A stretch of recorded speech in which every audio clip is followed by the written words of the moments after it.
ఒక పని చేసేటప్పుడు ఆ పనిని మనం చెయ్యగలమనేటటువంటి విశ్వాసంతో చేస్తున్నప్పుడు సంతోషంతో చేసినది ఉత్సాహం. బరువుగా చేయకూడదు.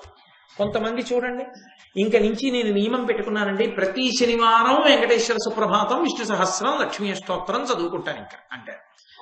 శుక్రవారం నాడు ఒక్క ₹2 తులసి దళాలు తెచ్చుకొని శనివారం సూర్యోదయ పూర్వం చదువుతానండి అంటే. మొదటి వారం చాలా సంతోషంగా చేస్తారు, రెండో వారం పర్వాలేదు, మూడో వారం అంటాడు రేపు శనివారం కాదు, తెల్లవారు కొట్టోట్లు లేవాలిగా, పడుకుని చావకపోతే ఏం లేవాలి, మీరు పడుకోని అంటాడు. అంటే బరువు అవడం మొదలైంది. ఇక ఆ తర్వాత నుంచి శనివారం వస్తోందంటే భయం. ఆ సుప్రభాతం చదవాలి, ఆ విష్ణు సహస్రం అవ్వాలి, ఇవన్నీ అవద్దు. ఎప్పటికవుతాయి? ఎవడడగ, నువ్వు పాడకపోతే ఆయన లేవడా, నువ్వు చదవకపోతే ఆయనకి చదివేవాడు లేడా, నిన్ను ఎవడనమన్నాడు చదువుతానని, ఎవడు ఏడుస్తూ చదవమన్నాడు నిన్ను అంత బరువుగా చేయకూడదు, సంతోషంగా చెయ్యాలి. సుప్రభాతం చదివేటప్పుడు పరమ సంతోషంతో చదవాలి, ఆవలిస్తూ సుప్రభాతం చదవకూడదు, ఉపన్యాసం వింటూ ఆవలించకూడదు. కాబట్టి సంతోషంతో ఉండాలి. అలాగని పరమోత్సాహంతో ఉండకూడదు. పరమోత్సాహం అంటే కట్టు తప్పి ప్రవర్తించకూడదు.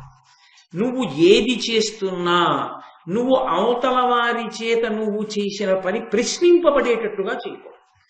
నిన్ను వంగి నమస్కారం చెయ్యొద్దు అని నేను చెప్పాను అనుకోండి, నా దగ్గరికి వచ్చినప్పుడు అదే బాగా గుర్తుండాలి. అంటే గురువుగారు దానికి కదా ప్రీతి చెందుతారు, మాట విన్నాడు గుర్తుపెట్టుకుంటున్నాడని. నా దగ్గర వచ్చి వంగి నమస్కారం చేయకయా అని చెప్పాను నేను ఒకరికి. ఆయన వచ్చినప్పుడల్లా అలాగే చేసి మర్చిపోయానండి అన్నాడు అనుకోండి, నేను సంతోషిస్తానా బాధపడతానా, వినయం అనుకోనా అత్యుత్సాహం అనుకోనా? ఇప్పుడు అది పరమోత్సాహం. అంటే తన మీద తాను నియంత్రణ కోల్పోతుంటాడు, అది ప్రమాదకరం కదా మరి. అందుకే మహోత్సాహం అన్న మాట ఎప్పుడైనా పురాణంలో మీకు కనపడింది అనుకోండి, వాడు ప్రమాదాన్ని కౌగిలించుకుంటాడని గుర్తు. అక్కర్లేని పనులకన్నింటికీ పోతూ ఉంటాడు, తనకు ఉంది కదా అని ఏదో ఒకటి చేసేస్తూ ఉంటాడు, అనవసరపు పని. ఈ అనవసరపు పనికి వెళ్ళడం అన్నది లేనిపోని ఇబ్బందులను తీసుకొస్తుంది. అలా వచ్చిన వాళ్ళు ఎవరో తెలుసా? పరమోత్సాహవంతులు సగరులు. రామాయణంలో 60,000 మంది అందుకే బూది కుప్పలైపోయారు ఆఖరికి.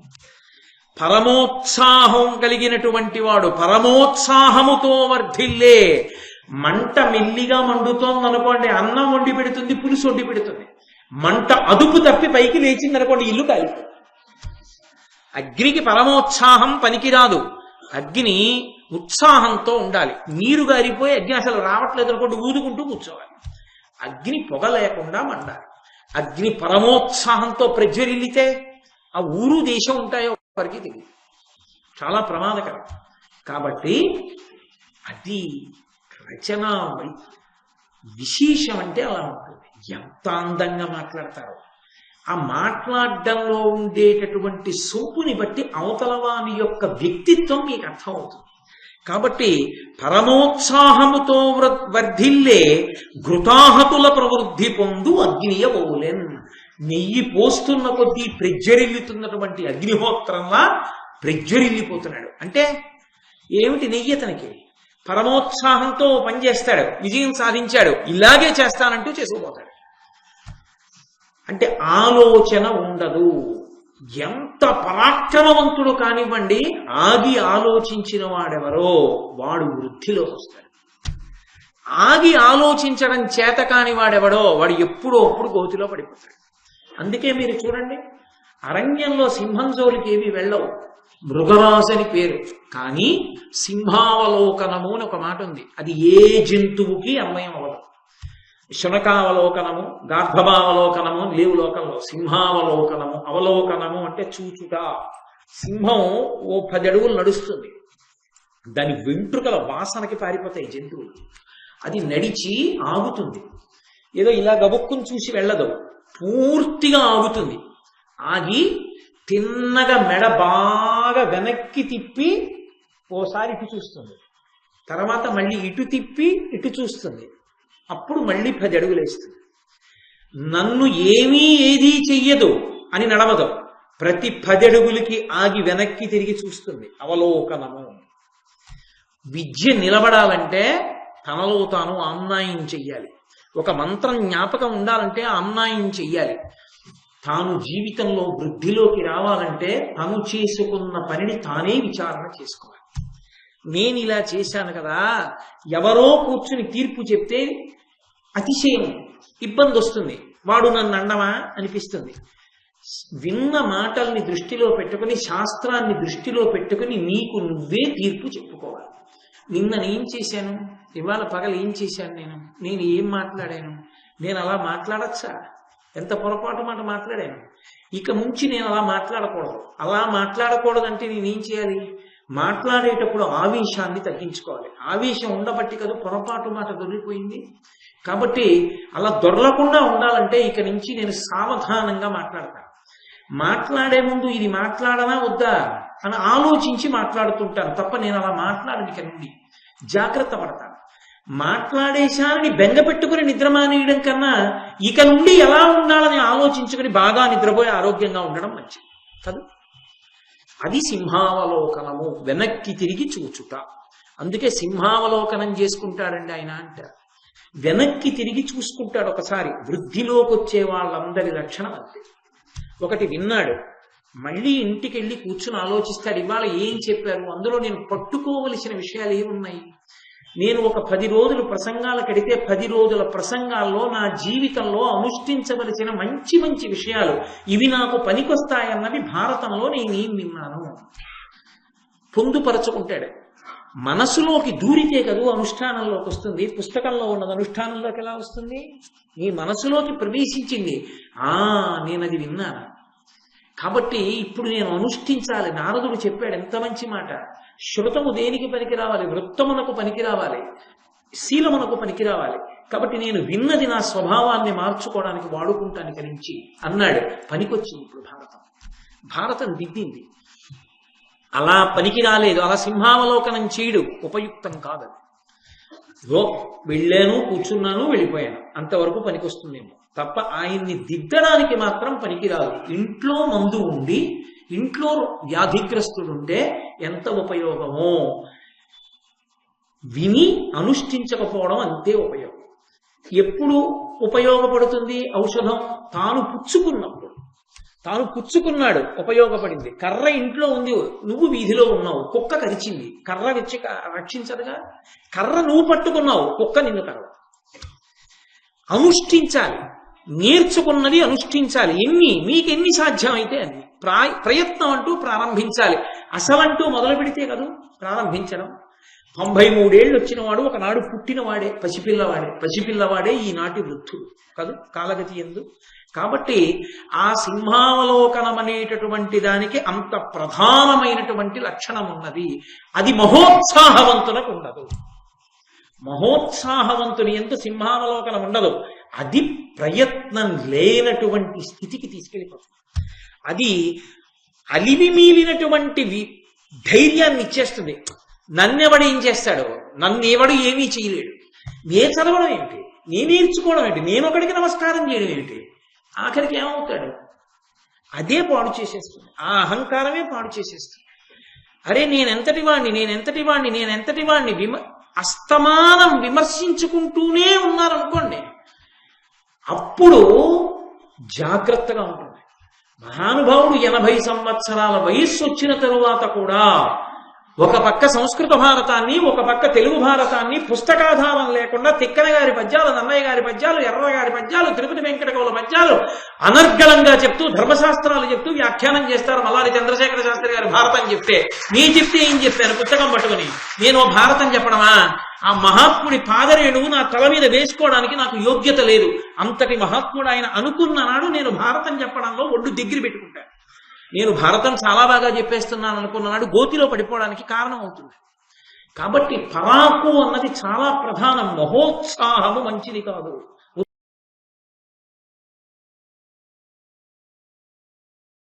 పరశురాముడు క్షత్రియులందరినీ కూడా సంహరించాడు. అందరూ క్షత్రియుల్ని సంహరించినటువంటి కారణం చేత భూమి మీద 2 క్షత్రియ వంశాలు మిగిలిపోయాయి. ఒకటి ఇక్ష్వాకు వంశం, రామచంద్ర ప్రభువు పుట్టినటువంటి వంశం. రెండవది ఐల వంశం. ఇలా అని ఆమె పురూరవుణ్ణి కంది. కొంతకాలం సుధన్వుడు అన్న పేరుతో మగపిల్లవాడిగా, కొంతకాలం ఆడదిగా ఉండవలసి వచ్చింది. ఆయన ఆడపిల్లగా పుట్టి వశిష్ఠ మహర్షి అనుగ్రహంతో సుధన్వుడు అన్న పేరుతో పురుషుడయ్యాడు. ఆయన ఒకానొకప్పుడు ఒక వనంలోకి వెళితే పార్వతీ పరమేశ్వరుడు క్రీడిస్తున్న సందర్భాన్ని చూసిన కారణం చేత, పార్వతీదేవి యొక్క శాప కారణం చేత మళ్ళీ స్త్రీగా మారిపోయాడు. స్త్రీగా మారిపోయినప్పుడు ఆయన పేరు ఇల. ఆ ఇలని బుధుడు చాలా సంతోషించి భార్యగా స్వీకరించాడు. బుధుడికి భార్య అయినప్పుడు ఆ ఇలకి కొడుకు పుట్టాడు. అతని పేరు పురూరవుడు. అతను షట్చక్రవర్తులలో ఒకడు. ఆ పురూరవుణ్ణి కన్న తర్వాత మళ్ళీ ఆ ఇల బాధపడింది. అరే, నేను ఇలా ఆడదానిగా ఉండిపోవలసి వచ్చింది అని మళ్ళీ వశిష్ఠుడిని ప్రార్థన చేసింది. వశిష్ఠుడు మళ్ళీ వచ్చి పరమశివుణ్ణి ప్రార్థన చేశాడు. నా శిష్యుడు సుధన్వుడు ఇలాదేవిగా ఇలా ఆడదానిగా ఉండిపోయాడు, అనుగ్రహించవలసింది అని. వశిష్ఠుని యొక్క కోరిక మేర ఆ పరమశివుడు మళ్ళీ అనుగ్రహించి ఆమెని పురుష రూపంలోకి మార్చాడు. దాని చేత మళ్ళీ సుధన్వునిగా రూపాంతరం చెందింది, మళ్ళీ పురుష రూపాన్ని పొందింది. పొంది పరమశివుడు వరమిచ్చాడు.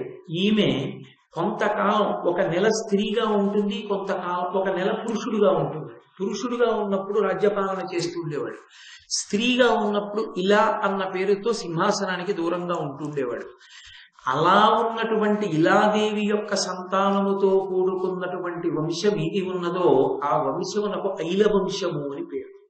ఆ ఐల వంశము, ఇక్ష్వాకు వంశము, ఈ రెండు వంశములే రాజవంశములు. పరశురాముడు మిగిలినటువంటి క్షత్రియులందరినీ కూడా తన యొక్క గొడ్డలి చేత సంహరించాడు, తన పరశువు చేత. ఇక తర్వాత వచ్చినటువంటివి భోజ యదు వంశములు. ఈ భోజ యదు వంశముల వలన 14 వంశములు ఏర్పడ్డాయి. ఇది కాక ఇక్ష్వాకు వంశము, ఐల వంశము వలన 101 వంశములు ఏర్పడ్డాయి. మొత్తం 135 రాజవంశాలు ఉన్నాయి. ఈ 135 రాజవంశాలకి చెందినటువంటి సుక్షత్రియులైనటువంటి రాజుల్ని కూడా జరాసంధుడు ఓడించాడు. ఓడించడం కాదు, ఈ రాజులందరినీ కూడా నిర్బంధించి తీసుకెళ్లి తన దగ్గర ఉంచుకున్నాడు. కారాగారంలో ఉంచుతాడు.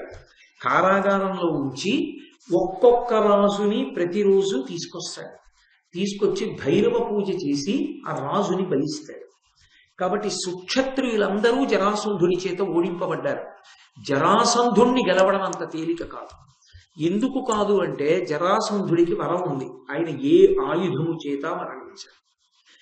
ఆయన ఎలా మరణించడో అలా ఆయనకి సోదరతుల్యులై సహాయం చేసినటువంటి వాళ్ళిద్దరు ఉన్నారు యుద్ధంలో. హంస ఢిబకులు అంటారు వాళ్ళని. ఆ హంసుడు ఢిబకుడు వాళ్ళిద్దరూ కూడా ఆయుధం చేత సంహరింపబడరు.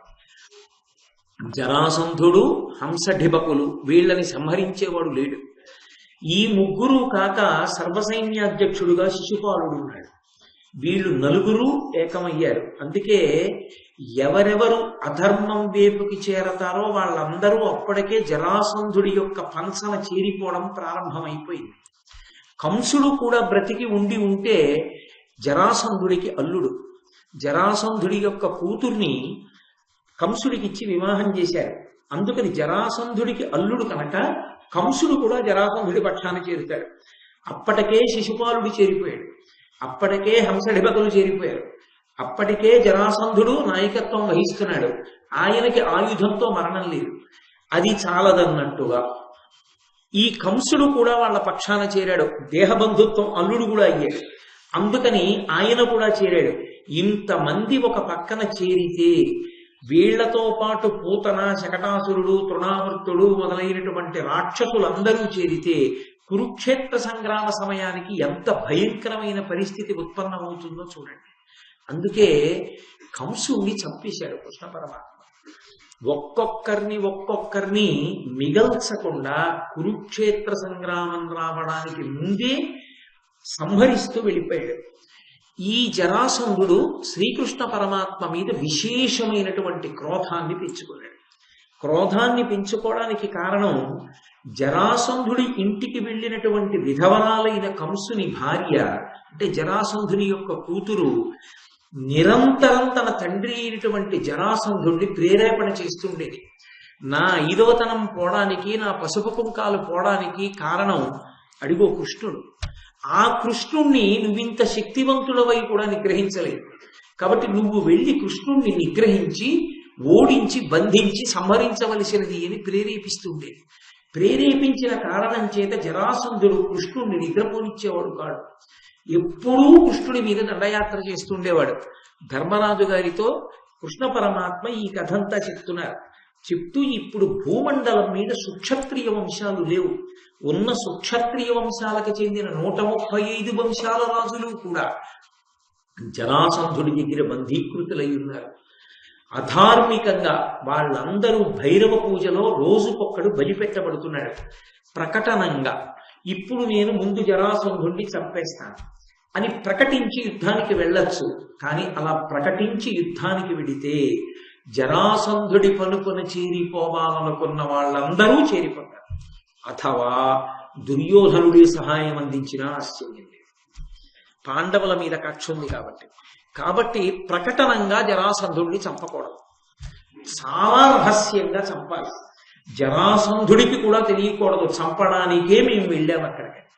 అంత కాపట్యంతో చంపవలసి ఉంటుంది. ఎందుకని అధర్మాన్ని పెంచి పోషిస్తున్నటువంటి వాణ్ణి తొలగించడం అవసరం. అందుకని రాజనీతి ఎందు అంతర్భావం.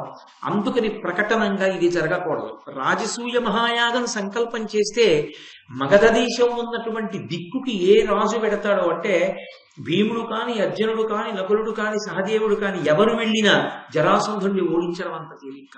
వీళ్ళందరూ అటు పక్షాన చేరిపోతారు. ఇప్పుడు మహాప్రళయం సంభవిస్తుంది. కాబట్టి గుప్తంగా జరాసంధుడు మరణించాడు. ఇత పూర్వమే నేను హంసడిబకుల్ని మాయోపాయంతో సంహరించాను యుద్ధంలో. ఎలా సంహరించానంటావేమో, ఘోరరణంబులోన అధికున్ కృతబంధుజనాపకారు నీ దారుణలీల కంసు అతిదప్పితు సంపుట చేసి మహాక్రూరుడు కంసు భార్య తన కూతురుగావున దాని సంతత ప్రేరణ నాకు ఉపద్రవము పెక్కు విధంబుల చేసే ఈసునను. కంసుడి భార్య జరాసంధుడి కూతురు కనుక ఆమె రెచ్చగొడితే కంసుడిని నేను చంపానన్న కోపంతో ఎన్నో మార్లు నా మీదకి యుద్ధానికి వచ్చాడు. వచ్చినప్పుడల్లా ఆ జరాసంధుడికి సోదరతుల్యమైనటువంటి హంసడిబకులతో కలిసి వస్తుండేవాడు. వాళ్ళిద్దరూ ఆయుధానికి మరణించారు. జరాసంధుడు మరణించాడు. వీళ్ళని ఎలా నిగ్రహించాలి అని ఆలోచించి ఒకప్పుడు నేను ఒక మాయోపాయాన్ని పన్నాను.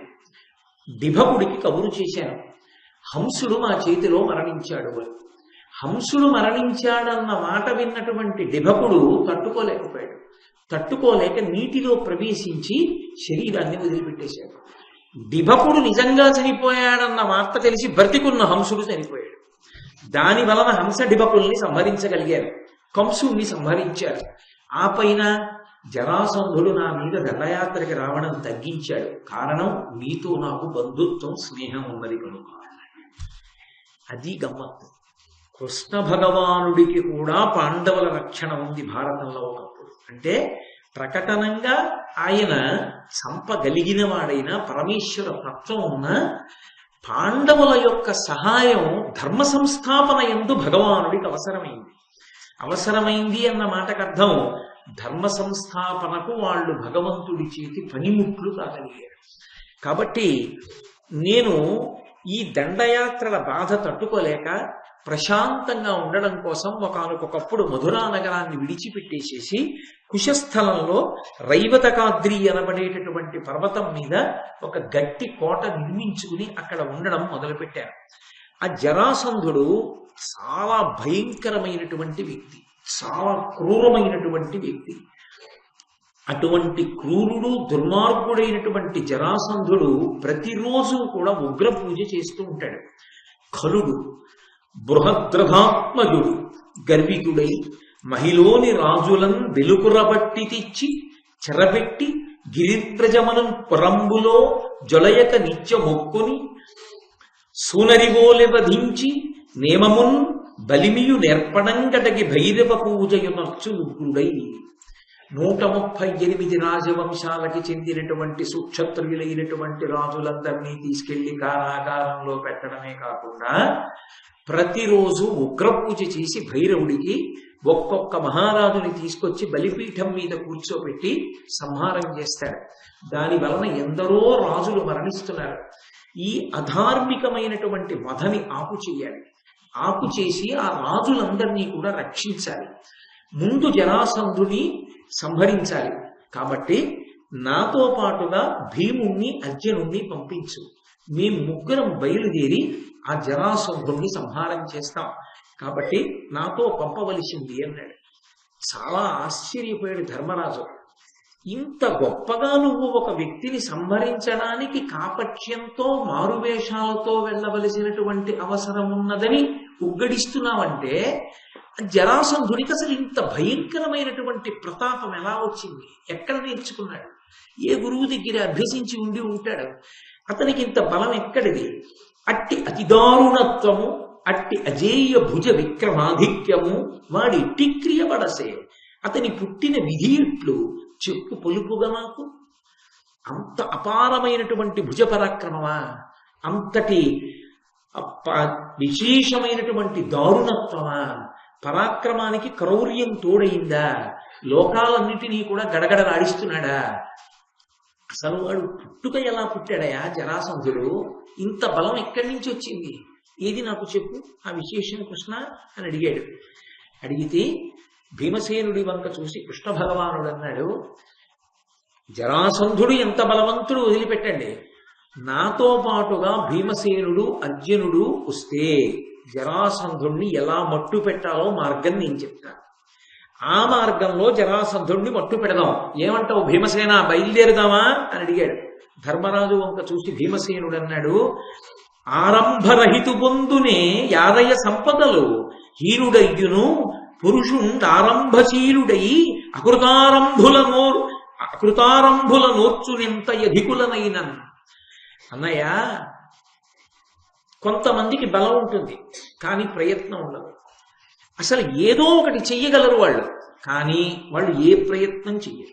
ఎందుకు చెయ్యరు అంటే 2 కారణముల చేత చెయ్యరు. ఒకటి, మనసు బలహీన పడిపోయి మనం ఏం చేయగలమండి అనన్నా కూర్చుంటాడు. 2, మనని ఎవడేం చేయగలడండి అనైనా కూర్చుంటాడు. మననెవడేం చేస్తాడు? అందుకని వాడు ఏ ప్రయత్నం చేయడు. మా జోలికి వచ్చేవాడు ఎవరండి? అసలు నా జోలికి రాగలడు ఏంటి ఎవడైనా అంటుంటాడు. అందుకని ప్రయత్నం ఉండదు. ప్రయత్నము లేనివాణ్ణి ఎంత తక్కువ బలం ఉన్నవాడైనా ప్రయత్నశీలుడైన వాడు చంపేస్తాడు. ప్రయత్నము పురుష జీవనమునందంత గొప్పది. అందుకే ప్రయత్నం పురుష లక్షణం, ఉద్యోగం పురుష లక్షణం అంటుంటారు. ఉద్యోగం పురుష లక్షణం అంటే ఏదో తలమ్ముకునే 10,000, 20,000, 25,000, 50,000 తెచ్చుకోవడం కాదు. నాలా దాన్ని కాదు ఉద్యోగం అని పిలిచేది. ఉద్యోగం పురుష లక్షణం అంటే ప్రయత్నం పురుష లక్షణం. ప్రయత్నం అంటే ఏదైనా ఒక కార్యాన్ని సంకల్పం చేసినప్పుడు ఈ కార్యక్రమాన్ని సాధించడానికి ఎటువంటి ప్రణాళికా రచన చెయ్యవలసి ఉంటుందని ఊహ చేసి ఆ ప్రణాళికాబద్ధంగా అడుగులు వేసి కదలిక ప్రారంభం చేసి ప్రయత్నం చేసేటటువంటి వ్యక్తి జీవితంలో తప్పకుండా ఎప్పుడో అప్పుడు ఏదో ఒక విషయంలో భగవంతుని యొక్క అనుగ్రహం చేత తప్పకుండా విజయాన్ని సాధించి తీరుతాడు. అయితే పురుష ప్రయత్నం ఒక్కటే విజయములకు కారణం కాదు.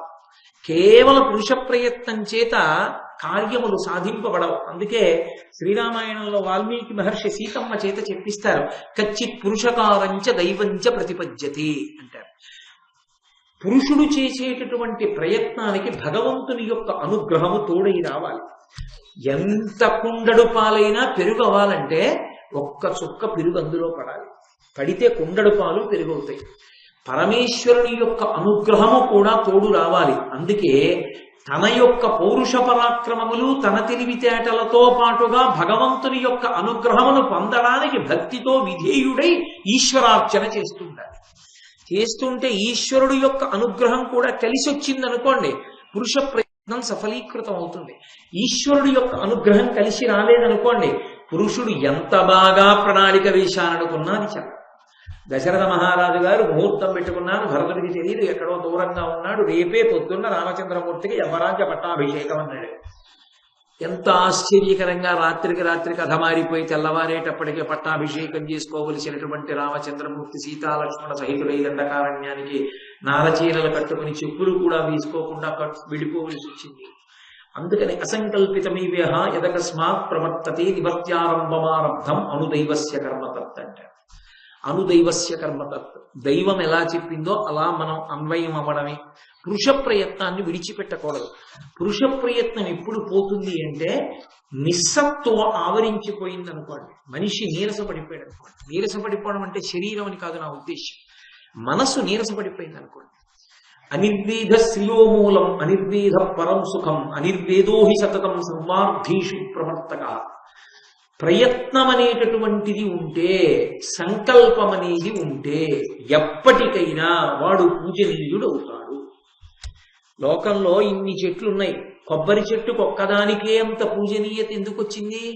భూలోక కల్పవృక్షం అని పిలిచి, పూర్ణకుంభం అంటే కొబ్బరి బొండమే, ఓ కొబ్బరికాయ కొట్టాలంటే కొబ్బరికాయే, ఓ శుభకార్యం జరిగిందంటే కొబ్బరాకుల చాపే, ఏదైనా మంచి మంగళ క్రతువు జరుగుతోందంటే స్తంభానికి కొబ్బరాకులు కట్టడమే. ఎక్కడిది కొబ్బరికి అంత గౌరవం అంటే ఒక్కటే దాని గౌరవానికి కారణం. లోకంలో అన్ని చెట్లు నీళ్లు పోస్తే నీళ్లు తాగి బతుకుతాయి. ఆ నీటి యొక్క విలువ ఎంత గొప్పదో గుర్తు పెట్టుకుంది కొబ్బరి చెట్టు. అందుకే చుక్క చుక్క చుక్క చుక్క చుక్క చుక్క భూమిలోంచి లాగి నెత్తి మీద పెట్టుకుంది బొండంలో నీళ్ళని.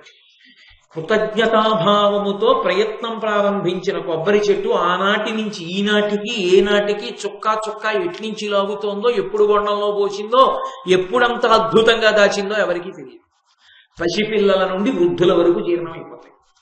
కాబట్టి ప్రయత్నం, అసలు ప్రయత్నం అనేటటువంటి దాని ఎందే సమస్త ప్రపంచము వర్ధిల్లుతోంది. ఆ ప్రయత్నం అన్నది లేదనుకోండి, అసలు మనిషి జీవితానికి అభివృద్ధి అన్నది ఉండనే ఉండదు. అందుకే దానికి ప్రత్యక్షమైన ఉదాహరణ ఏది? చెట్టే. చెట్టు కన్నా ఒక ఉదాహరణ ఉండదు. ఒకడు చెట్టు వేస్తాడు, ఆ చెట్టు వేసినప్పుడు అంకురం వస్తుంది, మొక్క అవుతుంది. మొక్క పైన పెరగడం కనపడుతూ ఉంటుంది, కానీ ఆ మొక్క పెరగడానికి కావలసినటువంటి నీటిని అందించేది వేరు. మొక్క తెలుస్తోంది, పైన చీడ పడితే తెలుస్తుంది, ఆకు రాలితే తెలుస్తుంది, గొంగళీ పురుగులు పట్టుకుంటే తెలుస్తుంది. వేరు నీటి వైపుకి ఎడుతోందో వెళ్ళటం లేదో ఎవరికి తెలుసు? కటిక చీకట్లో వేరు నీరు వెతుక్కుంటూ వెడుతూ ఉంటుంది. ఓ బండరా ఎడ్డొస్తుంది, నువ్వు తొలగిపోని పేచీ పెట్టుకోవు, చాలా ఒడుపుగా బండరాతిని చుట్టుకుని దాని పక్క నుంచి వెళ్ళిపోతుంది. కటిక చీకట్లో గాజు పెంకుల్ని దాటుకుంటూ, రాళ్లు దాటుకుంటూ నీటి కయ్య ఎక్కడుందో అక్కడికి వెళ్ళి నీటి ఒడ్డున కూర్చుని నీరు లాగి చెట్టుకిస్తుంది. ఈ నీరు తాగి చెట్టు పెరుగుతుంది. ఆ వేరు నీటిని లాగలేకపోతే చెట్టు చచ్చిపోతుంది. కనపడే చెట్టు యొక్క గొప్పతనం కనపడనటువంటి చీకట్లో ప్రయాణం చేసి ప్రయత్నం చేస్తున్న వేరు మీద ఆధారపడి. ప్రయత్నం ఎక్కడుందో అక్కడ విజయం ఉన్నదన్నయ్య. అప్రయత్నంగా కూర్చున్న వాడిని ప్రయత్నంతో ఉన్న పురుషుడు కొట్టడం తేలిక. కృష్ణ భగవానుడు వంటి వ్యూహరచన నైపుణ్యం ఉన్నటువంటి వ్యక్తి యొక్క నాయకత్వం మనకుండగా, పక్కన తమ్ముడు అర్జునుడు ఉండగా, పైన నీ ఆశీర్వచనం ఉండగా, జరాసంధుడే పాటి తప్పకుండా మేము మట్టు పెట్టగలం. కాబట్టి అన్నయ్య, జరాసంధుడు ఎంత గొప్పవాడు, ఎటువంటి పుట్టుక ఉన్నవాడు, ఎలా బలం వచ్చింది పక్కన పెట్టు. ప్రయత్నం గొప్పదన్నయ్య, ఆ ప్రయత్నం చేత సాధిస్తాం. అది భారతంలో మెరుపులు. భారతం ఎందుకు వింటారు, భారతం ఎందుకు చదువుకోవాలి అంటే ఈ మెరుపుల కోసం చదువుకోవాలి, ఈ మెరుపుల కోసం వినాలి. ప్రయత్నశీలత అన్నది ఎంత అవసరము అనేటటువంటి దాన్ని తెలుసుకోవడానికి పనికొస్తుంది. నిజంగా మీరు ఆలోచన చెయ్యండి. ఇదే నిరాశావాదాన్ని కానీ వాళ్ళు చూస్తే, జరాసంధుడు అంత గొప్పవాడు అంటున్నారు, 135 మంది రాజవంశాలకు చెందినటువంటి రాజులందరినీ కారాగారంలో పెట్టాడంటున్నారు, శిశుపాలుడు సైన్యాధ్యక్షుడుగా ఉన్నాడంటున్నారు, తీరా మనం వెడుతుండగా జరాసంధుడి మీద యుద్ధాన్ని కడుతున్నామని ఎక్కడైనా చిన్న పెసరు పొగ బయటికి వస్తే దుర్యోధనుడు పైకి కనపడకుండా సహాయం జరాసంధుడికి అందించి ఇది పెద్ద ప్రళయం కింద యుద్ధం కింద ప్రారంభమైతే ఉన్న రాజ్యం కూడా ఊడిపోతే ఇన్నాళ్ళు ఎక్కడో ఏకచక్రపురంలో భిక్షాటన చేసి బతికాం, ఇప్పుడు మళ్ళీ ద్రౌపదీదేవితో కలిసి 5గురం ఏ భిక్షాటన చేస్తాం, ఎందుకు వచ్చిన కూడా ఇప్పుడు ఆ రాజసూయాగం చేయకపోతే వచ్చిన నష్టం ఏమిటి, ఇన్నాళ్ళు ఉన్న నాన్నగారి యమలోకం ఆ యమసభలో ఇంకొన్నాళ్ళు ఉండనివ్వండి, తర్వాత చూద్దాం, కొంచెం మంది ఉంచుకోనివ్వండి అంటాడు. అది నిరాశావాది అనేటటువంటి మాట. ప్రయత్నం పురుష లక్షణం. ప్రయత్నం చేద్దామన్నాయా, మన ప్రయత్నాన్ని మనం పరమజాగరూకతతో చేద్దాం. జరాసంధుడి బలం వింటానంటావా, విను, మంచిదే. జరాసంధుడి బలం విని మనం మాత్రం భయపడకూడదు. జరాసంధుడు ఎంత బలవంతుడైనా కానీ దాన్ని మట్టు పెట్టడానికి మనకు నాయకుడు ఉండగా బెంగెందుకు?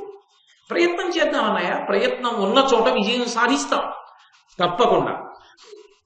కృష్ణ ఏది చెప్పు, ఆ జరాసంధుడి యొక్క వైభవం ఏమిటో మాకొక్కసారి అంటే ఆయన చెప్పడం ప్రారంభం చేశాడు. మగధ దేశాన్ని పరిపాలిస్తూ ఉండేవాడు బృహద్రథుడు అనబడేటటువంటి రాజు. ఆయన పేరే బృహద్రథుడు. బృహత్ అంటే గొప్పది, విశేషమైనది అని. చాలా విశేషమైన రథుడు అంటే రథం ఉన్నవాడు. ఆయన దగ్గర గొప్ప రథం ఉంటుంది అన్నది అంతర్లీనం. బృహద్రథుడు ఆయన కాశీరాజు గారికి కవల పిల్లలు పుట్టారట, 2 ఆడపిల్లలు. కాశీరాజు గారికి పుట్టినటువంటి కవల పిల్లలు 2 ఆడపిల్లల్ని ఆయనే వివాహం చేసుకున్నాడు. చాలా సంతోషంగా కాలం గడిపాడు. అనేక మంది శత్రువుల్ని ఓడించాడు, రాజ్యాలు గెలిచాడు, సుస్థిరమైనటువంటి ప్రభుత్వాన్ని ఏర్పాటు చేశాడు, పరిపాలనా దక్షుడని పేరు గాంచాడు. కానీ సంతానం కలగలేదు. 2 అక్క చెల్లెళ్ళే, ఎవరికి పుట్టినా సంతోషమే, కానీ 2కి పుట్టలేదు. ఎన్నో పుణ్యకార్యాలు చేశాడు, పుత్రకామేష్ఠి కూడా చేశాడు. దశరథ మహారాజు గారికి కూడా పుత్రకామేష్ఠి చేస్తే రామలక్ష్మణ భరత శత్రుఘ్నులు కలిగారు. కానీ బృహద్రథుడికి మాత్రం సంతానం కలగలేదు. చాలా బాధపడ్డాడు. బాధపడి ఒకానొకనాడు తన భార్యలిద్దరినీ తీసుకుని అరణ్యంలోకి వెళ్ళాడు. ఒక మహారణ్యంలోకి ప్రవేశించి మహాత్ములైనటువంటి వారు తపస్సులు ఉంటారు, వారిని సేవించి వారి అనుగ్రహాన్ని పొందుతారు. ఇది భారతీయుల యొక్క సనాతనమైనటువంటి ధర్మమునందు ఒక అంతర్లీనమైన విశేషం. ఒక్కొక్కసారి యజ్ఞయాగాది క్రతువుల వలన సాధింపబడినటువంటి విషయం కూడా మహాత్ములైనటువంటి వారిని సేవించినటువంటి కారణం చేత సిద్ధిస్తుంది. ఇక్కడ నాతో కాశీయాత్రకు వచ్చినటువంటి వాళ్ళు చాలా మంది ఉన్నారు. మనం కాశీయాత్రకు వెళ్ళినప్పుడు మనకి మహోపకారం చేసి, కాశీయాత్ర మనం చేసినంత కాలము మనకి ఏర్పాట్లన్నీ చూసినటువంటి కుటుంబం ఒకటి ఉంది. వాళ్ళ పెద్దన్న గారు మనతో తిరుగుతూ ఉండేవారు. ఆయనకి మాటలు రాలేదు, పెద్దవారు అయిపోతున్నా ఆయనకి నోట మాట రాలేదు.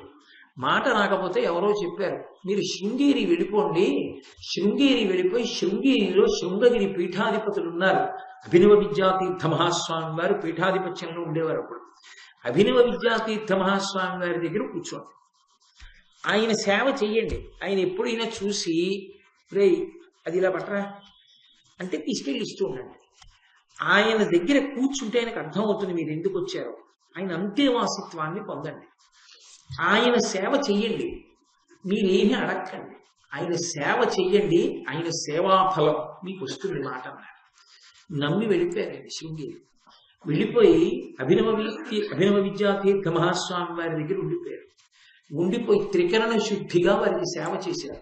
వారికి మాట వచ్చేసి ఆయన మనతో ఎన్నో మాటలు మాట్లాడి కాశీపట్టణం అంతా మనకి చూపించారు కూడా ఆయన. కాబట్టి మహాత్ముల యొక్క సేవ ఉత్తినైపోయేది కాదు. ఇక్కడికే అయ్యప్ప స్వామి దేవస్థానానికే ఒకనకొకప్పుడు ఒక కుటుంబం వచ్చింది. వచ్చి పరిచయం చేసుకుని వాళ్ళు ఒక విషయం చెప్పారు. ఆయన భార్య గారికి ఎంత నిద్ర మాత్ర లేచినా ఆవలింత కూడా వచ్చేది కాదు. ఎంత వైద్యం చేయించారో ఆవిడ నవనాడులు కుంగిపోయి నిద్ర లేక, ఇక నోట మెతుకు పెడితే సహించేది కాదు, జీర్ణం అయ్యేది కాదు. ఏం చేసినా నిద్ర పట్టేది. ఏం చెయ్యాలో అర్థం కాక ఆవిడ కంచి వెళ్ళారు. పరమాచార్య స్వామి వారు సత్యదండం పట్టుకుని కూర్చుని ఉన్నారు. ఆయన చూసి ఆవిడేం చెప్పలేదు. చాలాసేపు అయిన తర్వాత తలెత్తారు. తలెత్తి ఆవిడ వంక చూసి నిద్ర పట్టట్లేదు నీకు అని ఒక పండు తీసి చేత్తో పట్టుకుని అభిమంత్రించి, కింద పెట్టకు, ఒళ్ళో పెట్టుకుని ఇంటికెళ్ళు, ఇంటికెళ్ళి తల కింద పెట్టుకు పడుకో, రేపు పొద్దున్న విప్పి చూడు ఈ పండునన్నారు. ఆవిడ వెళ్ళి ఆ పండు తలగడ దిండి కింద పెట్టుకుని పడుకుంది. కొన్ని సంవత్సరాల తర్వాత ఆవిడ గాఢ నిద్రలోకి వెళ్ళిపోయింది. ఆవిడ మరునాడు ఆ పండు విప్పి చూశారు.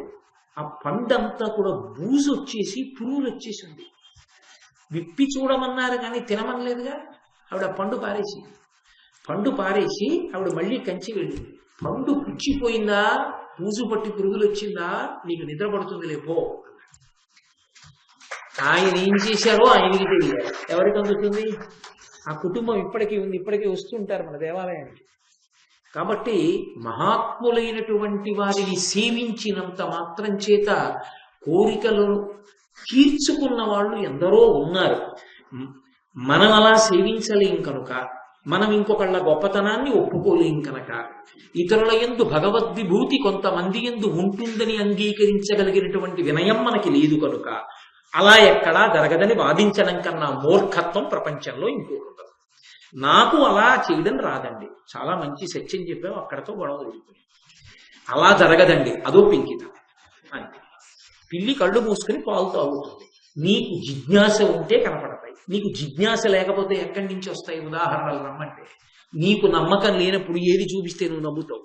కాబట్టి ఆయన ఒకనాడు అరణ్యానికి బయలుదేరి సంతానాపేక్షతో అరణ్యంలో ఉండేటటువంటి మహాతపస్వి అయినటువంటి మునిని సేవించాలని ఆయన కోరిక.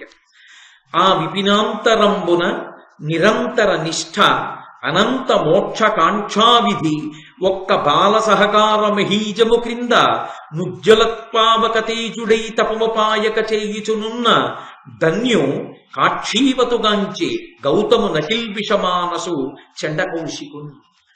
చండకౌశికుడని గౌతమ వంశంలో ఉద్భవించినటువంటి ఒక మహానుభావుడు.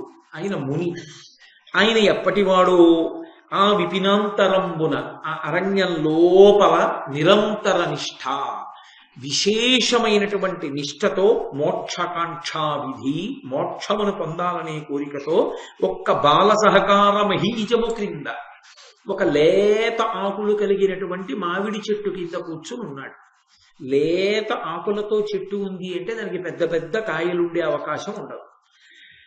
మహీజము క్రింద నుజ్జలత్పావక తేజుడై తపముపాయక చేయుచునున్న అపారమైన తేజస్సుతో తపస్సు చేసుకుంటున్నటువంటి గౌతమ వంశంలో జన్మించినటువంటి మహాపురుషుడైన చండకౌశికుడు అనేటటువంటి మునిని చూశాడు. ఆయన తేజస్సుని చూసి ఈ మహానుభావుని సేవించాలనుకున్నాడు. ఆయనని సేవిస్తున్నాడు. ఆయన్ని సేవించడం అంటే ఏముంటుందండి? ఆయన తెల్లవారుసాములు లేచి బ్రహ్మముహూర్తంలో స్నానానికి కడతారు. ఆయన స్నానానికి కడుతుంటే ఆయన పంచె పుచ్చుకునేవాడు, ఆయన కమండలం పుచ్చుకునేవాడు. ఆయన స్నానం చేస్తే ఆయన బట్ట పిడిచి ఆరేసేవాడు, పొడి బట్ట ఆయనకు అందించేవాడు. ఆయన స్నానం చేస్తే సంధ్యావందనం చేసుకోవడానికి కమండలంతో నీళ్లు తెచ్చి అక్కడ పెట్టేవాడు, అర్ఘ్యపాత్ర పెట్టేవాడు. ఆయన సంధ్యావందనం అయిపోతే ఆయన వెనకాతలు బయలుదేరేవాడు. ఆయన ఏదైనా తిందాం అనుకుంటే కందమూలాలు తేనె అక్కడ సిద్ధం చేసేవాడు. రాత్రి ఆయన పడుకుంటే ఆయన కాళ్ళు ఎత్తేవాడు. ఎందుకు ఇలా చేస్తున్నావు ఆయన అడగలేదు, ఎందుకు ఇలా చేస్తున్నాను ఈయన చెప్పలేదు. సేవ చెయ్యడమే విధిగా చేస్తూ వెళ్ళిపోయాడు. అలా చెయ్యగా ఒకనాడు చండకౌశికుడు అడిగాడు, ఎంత గొప్ప సేవ చేశాట! ధరణీశ్వరుడం మునివరు పురాతనముని నిరాశు పుణ్యాత్మో నిరంతర కృత నియమ సపర్యా వరివస్యుండగుచు భక్తి వదలక కొలిచాను. ఆ ముని ఎటువంటి వాడు? సేవలు చేయించుకుందామన్న కోరికున్నవాడు కాడాయన. ఆయన పురాతన ముని. ఆయన ఎప్పటివాడో, ఆయన వయస్సెంతో ఎవరూ చెప్పలేరు. నిరాశు, ఆయనకి ఏమీ కోరిక లేదు. ఇతను ఎవరో వెనకాల పంచి పట్టుకెళ్లాలని, ఆయన ఎవరో స్నానం చేస్తుంటే ఆయనకి బిద్దెతో నీళ్లు తేవాలని అలాంటి కోరికలు ఆయనకి ఏం లేవు. ఈయన చేస్తున్నాడు, ఆయన ఊరుకున్నాడు. ఆయన మానేస్తే ఈయన ఏమనుకోడు, శుభం భూయాత్మ. అటువంటి నిరాశు పుణ్యాత్ముడు, దానికి తోడు నిరంతర కృత నియమ సపర్యా వరివస్యుండు. అటువంటి మునికి నిరంతరం కఠోర దీక్షతో ఆయనకి సేవ చెయ్యడమే తన ప్రధానమైనటువంటి కర్తవ్యంగా పెట్టుకుని మహానుభావుడైనటువంటి రాజు బృహద్రథుడు ఆయన్ని సేవిస్తూనే ఉన్నాడు. అలా సేవించగా ఆయనకి అనుగ్రహం కలిగింది. నీకేం కావాలి అని అడిగారు. అడిగితే మహారాజు అన్నాడు, నాకు రాజ్యం ఉంది, ధనం ఉంది, ఐశ్వర్యం ఉంది, సమస్త భోగభాగ్యములు ఉన్నాయి. ఇన్ని ఉన్నా పిల్లలు తొక్కని పక్క ఉంది ఇంట్లో. అది చాలా బరువుగా ఉంది. ఇంట పిల్లలు తిరిగితే ఆ ఆనందం వేరు, పిల్లలు లేరు. దాని మీద నాకు ఉన్నవన్నీ బరువుగా ఉన్నాయి. పిల్లలుంటే అన్నీ అనుభవించాలని ఆనందం కలుగుతుంది. అది మనుష్య జీవితానికి ఉండేటటువంటి విశేషం. ఒక వయస్సులో ఒకటి ఇది ఉంటే చాలనిపిస్తుంది. కొంత దాటాక అబ్బా ఇది ఉండి అది లేనప్పుడు ప్రయోజనం ఏమిటనిపిస్తుంది. అందమైన భార్య దొరికితే చాలని యవ్వనంలో అనిపిస్తుంది. ఒక్క 10 ఏళ్ళు అయిన తర్వాత పిల్లలు కనకపోతే ఎందుకీ దాంపత్యం అనిపిస్తుంది. పిల్లలు కలిగిన తర్వాత వాడు ప్రయోజకుడు కాకపోతే ఏడుపు వస్తుంది. వాడు ప్రయోజకుడైతే బెంగెక్కువైపోతుంది. ఇంత మంచి కొడుకు, వీడిని ఎవరు చటుక్కున ఎటువైపు లాగేసుకుంటారో, వీడు ఎక్కడ భార్యకి వశుడైపోతాడో, ఎక్కడ అత్తవారికి వశుడైపోతాడో బెంగ, ఎక్కడ ప్రేమ ఎక్కువైపోతుందో అక్కడ శంక ఎక్కువైపోతుంది. వాడు ఒక్క గంట రావడం ఆలస్యం అయితే వీడికి ఏమైంది, ఇంకా రాలేదు, ఏమైంది ఏమైంది ఏమైంది, ప్రాణం కొట్టుకుపోతుంది. మనిషి జీవితం ఏది చేద్దామన్నా బెంగే. అసలు బెంగ లేకుండా మనిషి బ్రతకగలగడం అనేటటువంటిది చాలా చాలా కష్టం. ఎప్పుడూ ఏదో బెంగే, ఉంటే ఉందని బెంగ, లేకపోతే లేదని బెంగ. కాబట్టి ఇన్ని ఉన్నాయి కానీ సంతానం లేదు, అందుకు ఏడుస్తున్నాను అన్నాడు. చాలా చిత్రంగా ఉంటుంది మనుష్య జీవితం. దశరథ మహారాజు గారికి శాపం ఇచ్చాడు. ఆయన కొడుకుని కొట్టాడని, నేను ఎలా హాపుత్ర హాపుత్ర అంటూ చనిపోతున్నానో అలాగే నువ్వు కూడా హాపుత్ర హాపుత్ర అంటూ మరణిస్తాను. ఆయన పెద్ద లెక్క పెట్టలేదు. ఎందుకంటే లోపల మనసులో చిన్న సంతోషం ఉంది. హాపుత్ర హాపుత్ర అంటూ చచ్చిపోతానంటే నా కొడుకు ఉంటాడు అన్నమాట. ఆయన ఆఖరణ చెప్పాడు కౌసల్యకి, హాపుత్ర హాపుత్ర అంటూ కొడుకు పక్కన లేనప్పుడు కొడుకుని తలుచుకుంటూ చచ్చిపోవడం ఎంత కష్టమో నాకు ఇప్పుడు అర్థమవుతోంది కౌసల్య అన్నాడు. చిత్రం ఏంటంటే ఈయన చెప్పుకుపోతున్నాడు, వినడానికి ఆవిడ సిద్ధంగా లేదు. ఆవిడ సొమ్మశిల్లి నిద్రపోయింది, సుమిత్ర నిద్రపోయింది. కానీ ఆయనకి కాలం అయిపోయింది. పాపం ఆయన మాత్రం ఈ కథ చెప్పుకుని పెద్దగా ఏడిచి రొదపెట్టి ఊపిరి విడిచిపెట్టించాడు. తెల్లవారు లేచిన తర్వాత ఇంకా లేవట్లేదు ఏమిటని చూశారు, శరీరం విడిచిపెట్టేశాడు. అప్పటికి అలా ఉంటాయి. ఒకప్పుడు వరంలా అనిపించింది, ఇంకొకప్పుడు శాపంలా అనిపిస్తుంది. కాబట్టి అన్నీ ఉన్నాయి, సంతోషించారు. ఇద్దరు భార్యలు దెబ్బలాడుకోరు, కవల పిల్లలు అక్క చెల్లెళ్ళు కదా అనుకున్నాను, సంతానం లేదు. ఏమి నా కర్మ, మహాప్రభో నాకు సంతానాన్ని అనుగ్రహించమన్నాడు. ఆయన వెంటనే ధ్యానం చేస్తూ కూర్చున్నాడు మహర్షి. పైనుంచి ఒక మామిడి పండు ఒకటి ఆయన విశాలమైనటువంటి తొడ మీద పడింది. పడడం అంటే అదేదో గాలేసి పడలేదు, చిలక కొడితే పడలేదు, లేకపోతే అది పండిపోయింది కాబట్టి పడలేదు. ఈయన సంకల్పానికి పడింది. ఈయన సంకల్పానికి అంటే ఇప్పటి వరకు ఆ భార్యలు గర్భిణులు కాకుండా అడ్డుకుంటున్నటువంటి ఈ మహారాజు యొక్క పాపాన్ని తొలగించి వాళ్ళకి గర్భశుద్ధిని కల్పించి రాజపుత్ర సంతానాన్ని పొంది తండ్రి అవ్వడానికి యోగ్యమైనటువంటి స్థితిని తన ప్రసాద రూపంలో కల్పించడానికి వీలైన రీతిలో ఆయన ఆ మామిడి పండును అనుగ్రహించాడు. అంతేగాని మామిడి పండు తింటే పిల్లలు పుట్టారు కాదు, మామిడి పండు యందు మహర్షి ప్రవేశపెట్టినటువంటి మంత్ర బలం చేత అది. అందుకని మహాత్ములు ఇచ్చేటప్పుడు వాళ్ళు అనుగ్రహిస్తే ఓసారి ఇలా ఇలా పండుని బాగా చేత్తో రుద్ది ఇస్తారు. అంటే వాళ్ళు జపం చేసి అనుగ్రహించి ఇస్తారు. ఎన్నో తర్కాణాలు. పెద్ద తుఫాన్ వస్తుంటే రథోత్సవం ఎలా జరగాలని బెంగపెట్టుకుంటే గుంటూరులో శృంగేరి పీఠాధిపతులు భారతీ తీర్థ మహాస్వామి గారు ఎంతసేపు ఉంటుంది రథోత్సవం అని అడిగారు. ఏదో 11 గంటలకి రథం బయలుదేరుతుందండి, 3 గంటలకి తిరిగి వచ్చేస్తుంది. 4 గంటలకి వాన పడితే పర్వాలేదా అని అడిగారు. పర్వాలేదు. కొబ్బరి బొండం చేత్తో పట్టుకుని ఒళ్ళో పెట్టుకుని జపం చేసి ఇచ్చారు. ఈ కొబ్బరి బొండం చేత్తో పట్టుకుని రథం ముందు నడవండి అన్నాడు. 11 గంటల 45 నిమిషాలకి కూడా హోర్న పడుతోంది వాన. పీఠాధిపతులు చెప్పారు, నమ్మకంతో కొబ్బరి బొండం చేత్తో పట్టుకుని బయలుదేరారు. వెనక రథం ఖచ్చితంగా 12 వర్షం ఆగిపోయింది. 3 రథం వచ్చేసింది. 4 మళ్ళీ వానపడ్డం ప్రారంభం. వారి శక్తి అంతే. ఆ మహాత్ములు సంకల్పం చేసి భగవంతుణ్ణి ప్రార్థన చేసి ధ్యానం చేసి చేత పూర్ణఫలాన్ని పట్టుకుని ఇచ్చారంటే ఆ శక్తి దాంట్లో ప్రవేశించి కార్యాన్ని నిర్విఘ్నంగా జరిగేటట్టు చేస్తుంది. కాబట్టి నేను అదే మీతో మనవి చేసేది, నమ్ముకున్న వాడికి నమ్ముకున్నా. కొబ్బరికాయ పడితేను మామిడి పండు పడితేను పిల్లలు పుడతాయా అండి అన్నవాడికి పుట్టరు. ఎందుకు పుట్టరు అంటే ఒకటే కారణం, విశ్వాసము ప్రాతిపదిక. ఆ విశ్వాసము లేని చోట ఫలించవు. కాబట్టి ఆయన ఆ మామిడి పండు ఇచ్చాడు. ఇప్పుడు ఆ మామిడి పండు పట్టుకుని మహారాజు చక్కగా సంతోషంగా తన అంతఃపురానికి వెళ్ళిపోయాడు. వెళ్ళిపోయి ఆ మామిడి పండుని ఇద్దరు భార్యలకి ఇవ్వాలి కదా, మరి ఎవరో ఒకళ్ళకి ఇస్తే ఏం బాగుంటుంది, చిన్నబుచ్చుకుంటారు, పైగా అక్క చెల్లెలు కవల పిల్లలు. అందుకని ఆ పండుని మధ్యకి కోశాడు. కోసి 2 ముక్కలు చేసి ఇద్దరికి చెరుకొక ముక్క ఇచ్చాడు, తినండి. వాళ్ళిద్దరూ తిన్నారు. ఇద్దరూ గర్భిణులయ్యారు. మహాసంతోషాన్ని పొందాడు మహారాజు. ఇక వాళ్ళకి ప్రసవం అయ్యేటటువంటి కాలం ఆసన్నమైంది.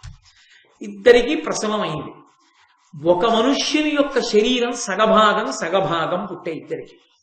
సగం నుదురు, సగం ముక్కు, సగం నోరు, సగం గడ్డం, సగం కంఠం, సగం వక్షస్థలం, ఏదో సగం తొడ, సగం కాలు, అలా ఒక సగం ముక్క ఒకళ్ళకు పుట్టింది, ఒక సగం ముక్క ఒకళ్ళకు పుట్టింది. చూడగానే హడిలిపోయారు ఇద్దరు రాణులు. అరే, వీళ్ళు పూర్ణమైన శిశువులు కారు, ఇవి ముక్కలు.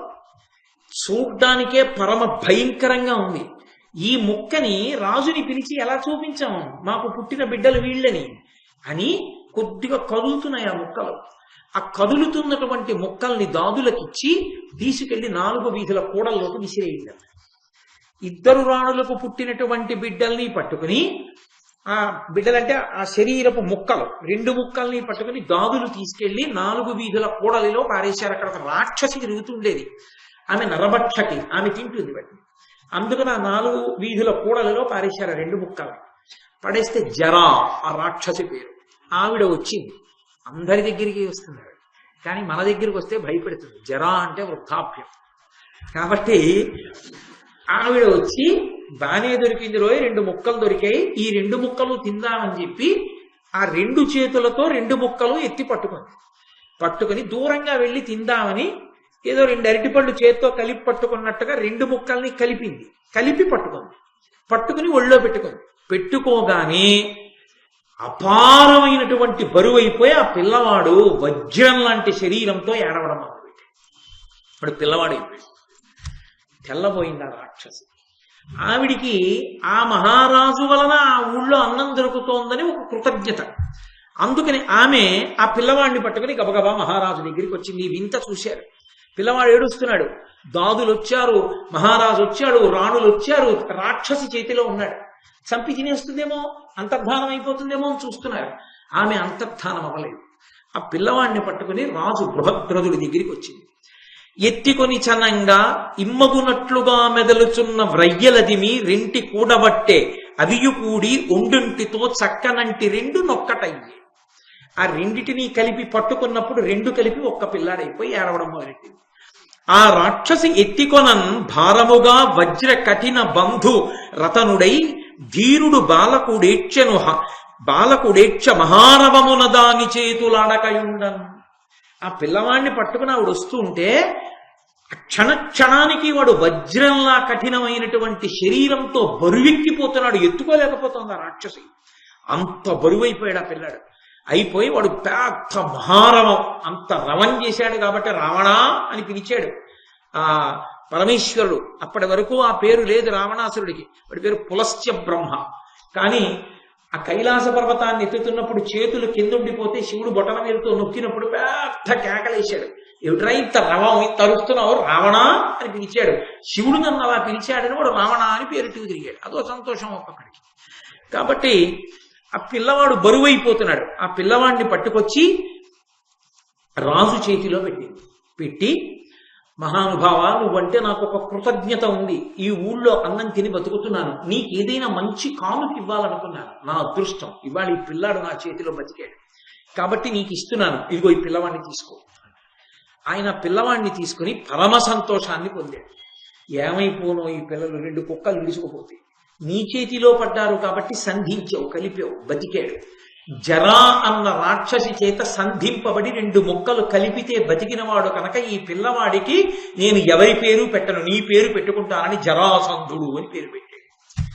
తండ్రి అయిన బృహద్రథుని చేత రాక్షసు యొక్క పేరు మీదుగా పెట్టబడిన పేరు కనుక ఆ పిల్లవాడికి జరాసంధుడు అని పేరు వచ్చింది.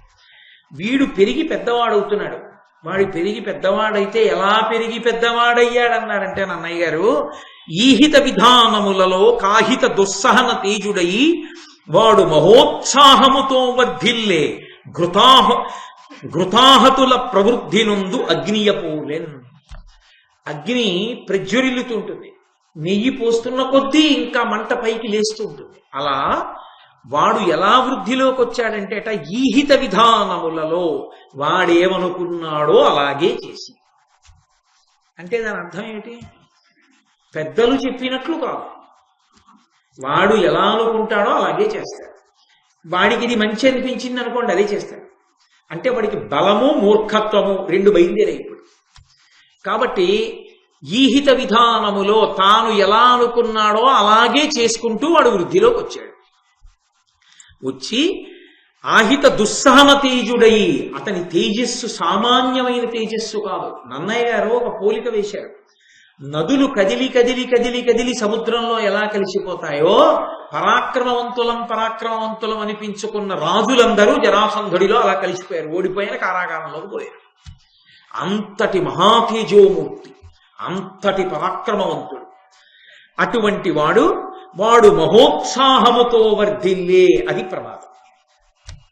ఎప్పుడైనా జ్ఞాపకం పెట్టుకోండి, మనిషికి ఉత్సాహం ఉండాలి, మహోత్సాహం ఉండకూడదు. ఉత్సాహానికి మహోత్సాహానికి తేడా ఏమిటో తెలుసా? ఒక పని చేసేటప్పుడు ఆ పనిని మనం చెయ్యగలమనేటటువంటి విశ్వాసంతో చేస్తున్నప్పుడు సంతోషంతో చేసినది ఉత్సాహం. బరువుగా చేయకూడదు. కొంతమంది చూడండి, ఇంక నుంచి నేను నియమం పెట్టుకున్నానండి, ప్రతి శనివారం వెంకటేశ్వర సుప్రభాతం, విష్ణు సహస్రం, లక్ష్మీ స్తోత్రం చదువుకుంటాను ఇంకా అంటే. శుక్రవారం నాడు ఒక్క 2 రూపాయలు తులసి దళాలు తెచ్చుకొని శనివారం సూర్యోదయ పూర్వం చదువుతానండి అంటే. మొదటి వారం చాలా సంతోషంగా చేస్తాడు, 2వ వారం పర్వాలేదు, 3వ వారం అంటాడు రేపు శనివారం కాదు, తెల్లవారు కొట్టోట్లు లేవాలిగా, పడుకుని చావకపోతే ఏం లేవాలి, మీరు పడుకోని అంటాడు. అంటే బరువు అవడం మొదలైంది. ఇక ఆ తర్వాత నుంచి శనివారం వస్తోందంటే భయం. ఆ సుప్రభాతం చదవాలి, ఆ విష్ణు సహస్రం అవ్వాలి, ఇవన్నీ అవద్దు. ఎప్పటికవుతాయి?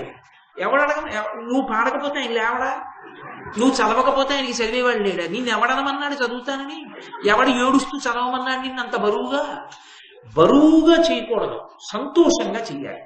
సుప్రభాతం చదివేటప్పుడు పరమ సంతోషంతో చదవాలి, ఆవలిస్తూ సుప్రభాతం చదవకూడదు, ఉపన్యాసం వింటూ ఆవలించకూడదు. కాబట్టి సంతోషంతో ఉండాలి. అలాగని పరమోత్సాహంతో ఉండకూడదు. పరమోత్సాహం అంటే కట్టు తప్పి ప్రవర్తించకూడదు. నువ్వు ఏది చేస్తున్నా నువ్వు అవతల వారి చేత నువ్వు చేసిన పని ప్రశ్నింపబడేటట్టుగా చేయకూడదు. నిన్ను వంగి నమస్కారం చెయ్యొద్దు అని నేను చెప్పాను అనుకోండి, నా దగ్గరికి వచ్చినప్పుడు అదే బాగా గుర్తుండాలి. గురువు గారు దానికి కదా ప్రీతి చెందుతారు, మాట విన్నాడు, గుర్తు పెట్టుకుంటున్నాడని. నా దగ్గర వచ్చి వంగి నమస్కారం చేయకయా అని చెప్పాను నేను ఒకరికి. ఆయన వచ్చినప్పుడల్లా అలాగే చేసి మర్చిపోయానండి అన్నాడు అనుకోండి, నేను సంతోషిస్తానా బాధపడతానా, వినయం అనుకోనా అత్యుత్సాహం అనుకోనా? ఇప్పుడు అది పరమోత్సాహం. అంటే తన మీద తాను నియంత్రణ కోల్పోతుంటాడు, అది ప్రమాదకరం కదా మరి. అందుకే మహోత్సాహం అన్న మాట ఎప్పుడైనా పురాణంలో మీకు కనపడింది అనుకోండి, వాడు ప్రమాదాన్ని కౌగిలించుకుంటాడని గుర్తు. అక్కర్లేని పనులకన్నింటికీ పోతూ ఉంటాడు, తనకు ఉంది కదా అని ఏదో ఒకటి చేసేస్తూ ఉంటాడు, అనవసరపు పని. ఈ అనవసరపు పనికి వెళ్ళడం అన్నది లేనిపోని ఇబ్బందులను తీసుకొస్తుంది. అలా వచ్చిన వాళ్ళు ఎవరో తెలుసా? పరమోత్సాహవంతులు సగరులు. రామాయణంలో 60,000 మంది అందుకే బూది కుప్పలైపోయారు ఆఖరికి. పరమోత్సాహం కలిగినటువంటి వాడు పరమోత్సాహముతో వర్ధిల్లే. మంట మెల్లిగా మండుతోంది అనుకోండి, అన్నం వండి పెడుతుంది, పులుసు వండి పెడుతుంది. మంట అదుపు తప్పి పైకి లేచింది అనుకోండి, ఇల్లు కాలిపోతుంది. అగ్నికి పరమోత్సాహం పనికిరాదు, అగ్ని ఉత్సాహంతో ఉండాలి. నీరు గారిపోయి అగ్ని అసలు రావట్లేదు అనుకోండి, ఊదుకుంటూ కూర్చోవాలి. అగ్ని పొగ లేకుండా మండాలి. అగ్ని పరమోత్సాహంతో ప్రజ్వరిల్లితే ఆ ఊరు దేశం ఉంటాయో వారికి తెలియదు, చాలా ప్రమాదకరం. కాబట్టి అది రచన విశేషం అంటే అలా ఉంటుంది. ఎంత అందంగా మాట్లాడతారో, ఆ మాట్లాడడంలో ఉండేటటువంటి సొంపుని బట్టి అవతల వాని యొక్క వ్యక్తిత్వం మీకు అర్థమవుతుంది. కాబట్టి పరమోత్సాహముతో వర్ధిల్లే ఘృతాహతుల ప్రవృద్ధి పొందు అగ్నియబోలెన్. నెయ్యి పోస్తున్న కొద్దీ ప్రజ్వరిల్లుతున్నటువంటి అగ్నిహోత్రంలా ప్రజ్వరిల్లిపోతున్నాడు. అంటే ఏమిటి నెయ్యి అతనికి? పరమోత్సాహంతో పనిచేస్తాడు, విజయం సాధించాడు, ఇలాగే చేస్తానంటూ చేసుకుపోతాడు. అంటే ఆలోచన ఉండదు. ఎంత పరాక్రమవంతుడు కానివ్వండి, ఆగి ఆలోచించిన వాడెవరో వాడు వృద్ధిలోకి వస్తాడు. ఆగి ఆలోచించడం చేత కాని వాడెవడో వాడు ఎప్పుడో అప్పుడు గోతిలో పడిపోతాడు. అందుకే మీరు చూడండి, అరణ్యంలో సింహం జోలికి ఏవి వెళ్ళవు. మృగరాజు అని పేరు, కానీ సింహావలోకనము అని ఒక మాట ఉంది. అది ఏ జంతువుకి అన్వయం అవ్వదు. శునకావలోకనము, గార్ధవావలోకనము లేవు లోకంలో. సింహావలోకనము, అవలోకనము అంటే చూచుట. సింహం ఓ 10 అడుగులు నడుస్తుంది, దాని వెంట్రుకల వాసనకి పారిపోతాయి జంతువులు. అది నడిచి ఆగుతుంది, ఏదో ఇలా గబుక్కుని చూసి వెళ్ళదు, పూర్తిగా ఆగుతుంది. ఆగి తిన్నగా మెడ బాగా వెనక్కి తిప్పి ఓసారి ఇటు చూస్తుంది, తర్వాత మళ్ళీ ఇటు తిప్పి ఇటు చూస్తుంది, అప్పుడు మళ్ళీ 10 అడుగులు వేస్తుంది. నన్ను ఏమీ ఏదీ చెయ్యదు అని నడవదు, ప్రతి 10 అడుగులకి ఆగి వెనక్కి తిరిగి చూస్తుంది. అవలోకనము. విద్య నిలబడాలంటే తనలో తాను ఆమ్నాయం చెయ్యాలి. ఒక మంత్రం జ్ఞాపకం ఉండాలంటే ఆమ్నాయం చెయ్యాలి. తాను జీవితంలో వృద్ధిలోకి రావాలంటే తను చేసుకున్న పనిని తానే విచారణ చేసుకోవాలి.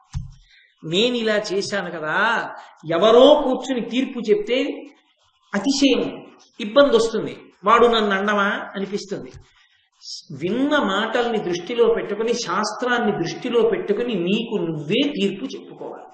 నిన్న ఏం చేశాను, ఇవాళ పగలు ఏం చేశాను, నేను ఏం మాట్లాడాను, నేను అలా మాట్లాడచ్చా, ఎంత పొరపాటు మాట మాట్లాడాను, ఇక నుంచి నేను అలా మాట్లాడకూడదు. అలా మాట్లాడకూడదంటే నేనేం చేయాలి? మాట్లాడేటప్పుడు ఆవేశాన్ని తగ్గించుకోవాలి. ఆవేశం ఉండబట్టి కదా పొరపాటు మాట దొరికిపోయింది. కాబట్టి అలా దొరలకుండా ఉండాలంటే ఇక నుంచి నేను సావధానంగా మాట్లాడతాను. మాట్లాడే ముందు ఇది మాట్లాడనా వద్దా అని ఆలోచించి మాట్లాడుతుంటాను తప్ప నేను అలా మాట్లాడని ఇక నుండి జాగ్రత్త పడతాను. మాట్లాడేశానని బెంగ పెట్టుకుని నిద్ర మానేయడం కన్నా ఇక నుండి ఎలా ఉండాలని ఆలోచించుకుని బాగా నిద్రపోయి ఆరోగ్యంగా ఉండడం మంచిది కదా. అది సింహావలోకనము, వెనక్కి తిరిగి చూచుట. అందుకే సింహావలోకనం చేసుకుంటాడండి ఆయన అంటారు. వెనక్కి తిరిగి చూసుకుంటాడు ఒకసారి. వృద్ధిలోకి వచ్చే వాళ్ళందరి లక్షణం అంతే. ఒకటి విన్నాడు, మళ్ళీ ఇంటికి వెళ్ళి కూర్చుని ఆలోచిస్తాడు, ఇవాళ ఏం చెప్పారు, అందులో నేను పట్టుకోవలసిన విషయాలు ఏమున్నాయి. నేను ఒక 10 రోజులు ప్రసంగాలు కడితే 10 రోజుల ప్రసంగాల్లో నా జీవితంలో అనుష్ఠించవలసిన మంచి మంచి విషయాలు ఇవి నాకు పనికొస్తాయన్నది భారతంలో నేనేం విన్నాను పొందుపరచుకుంటాడు.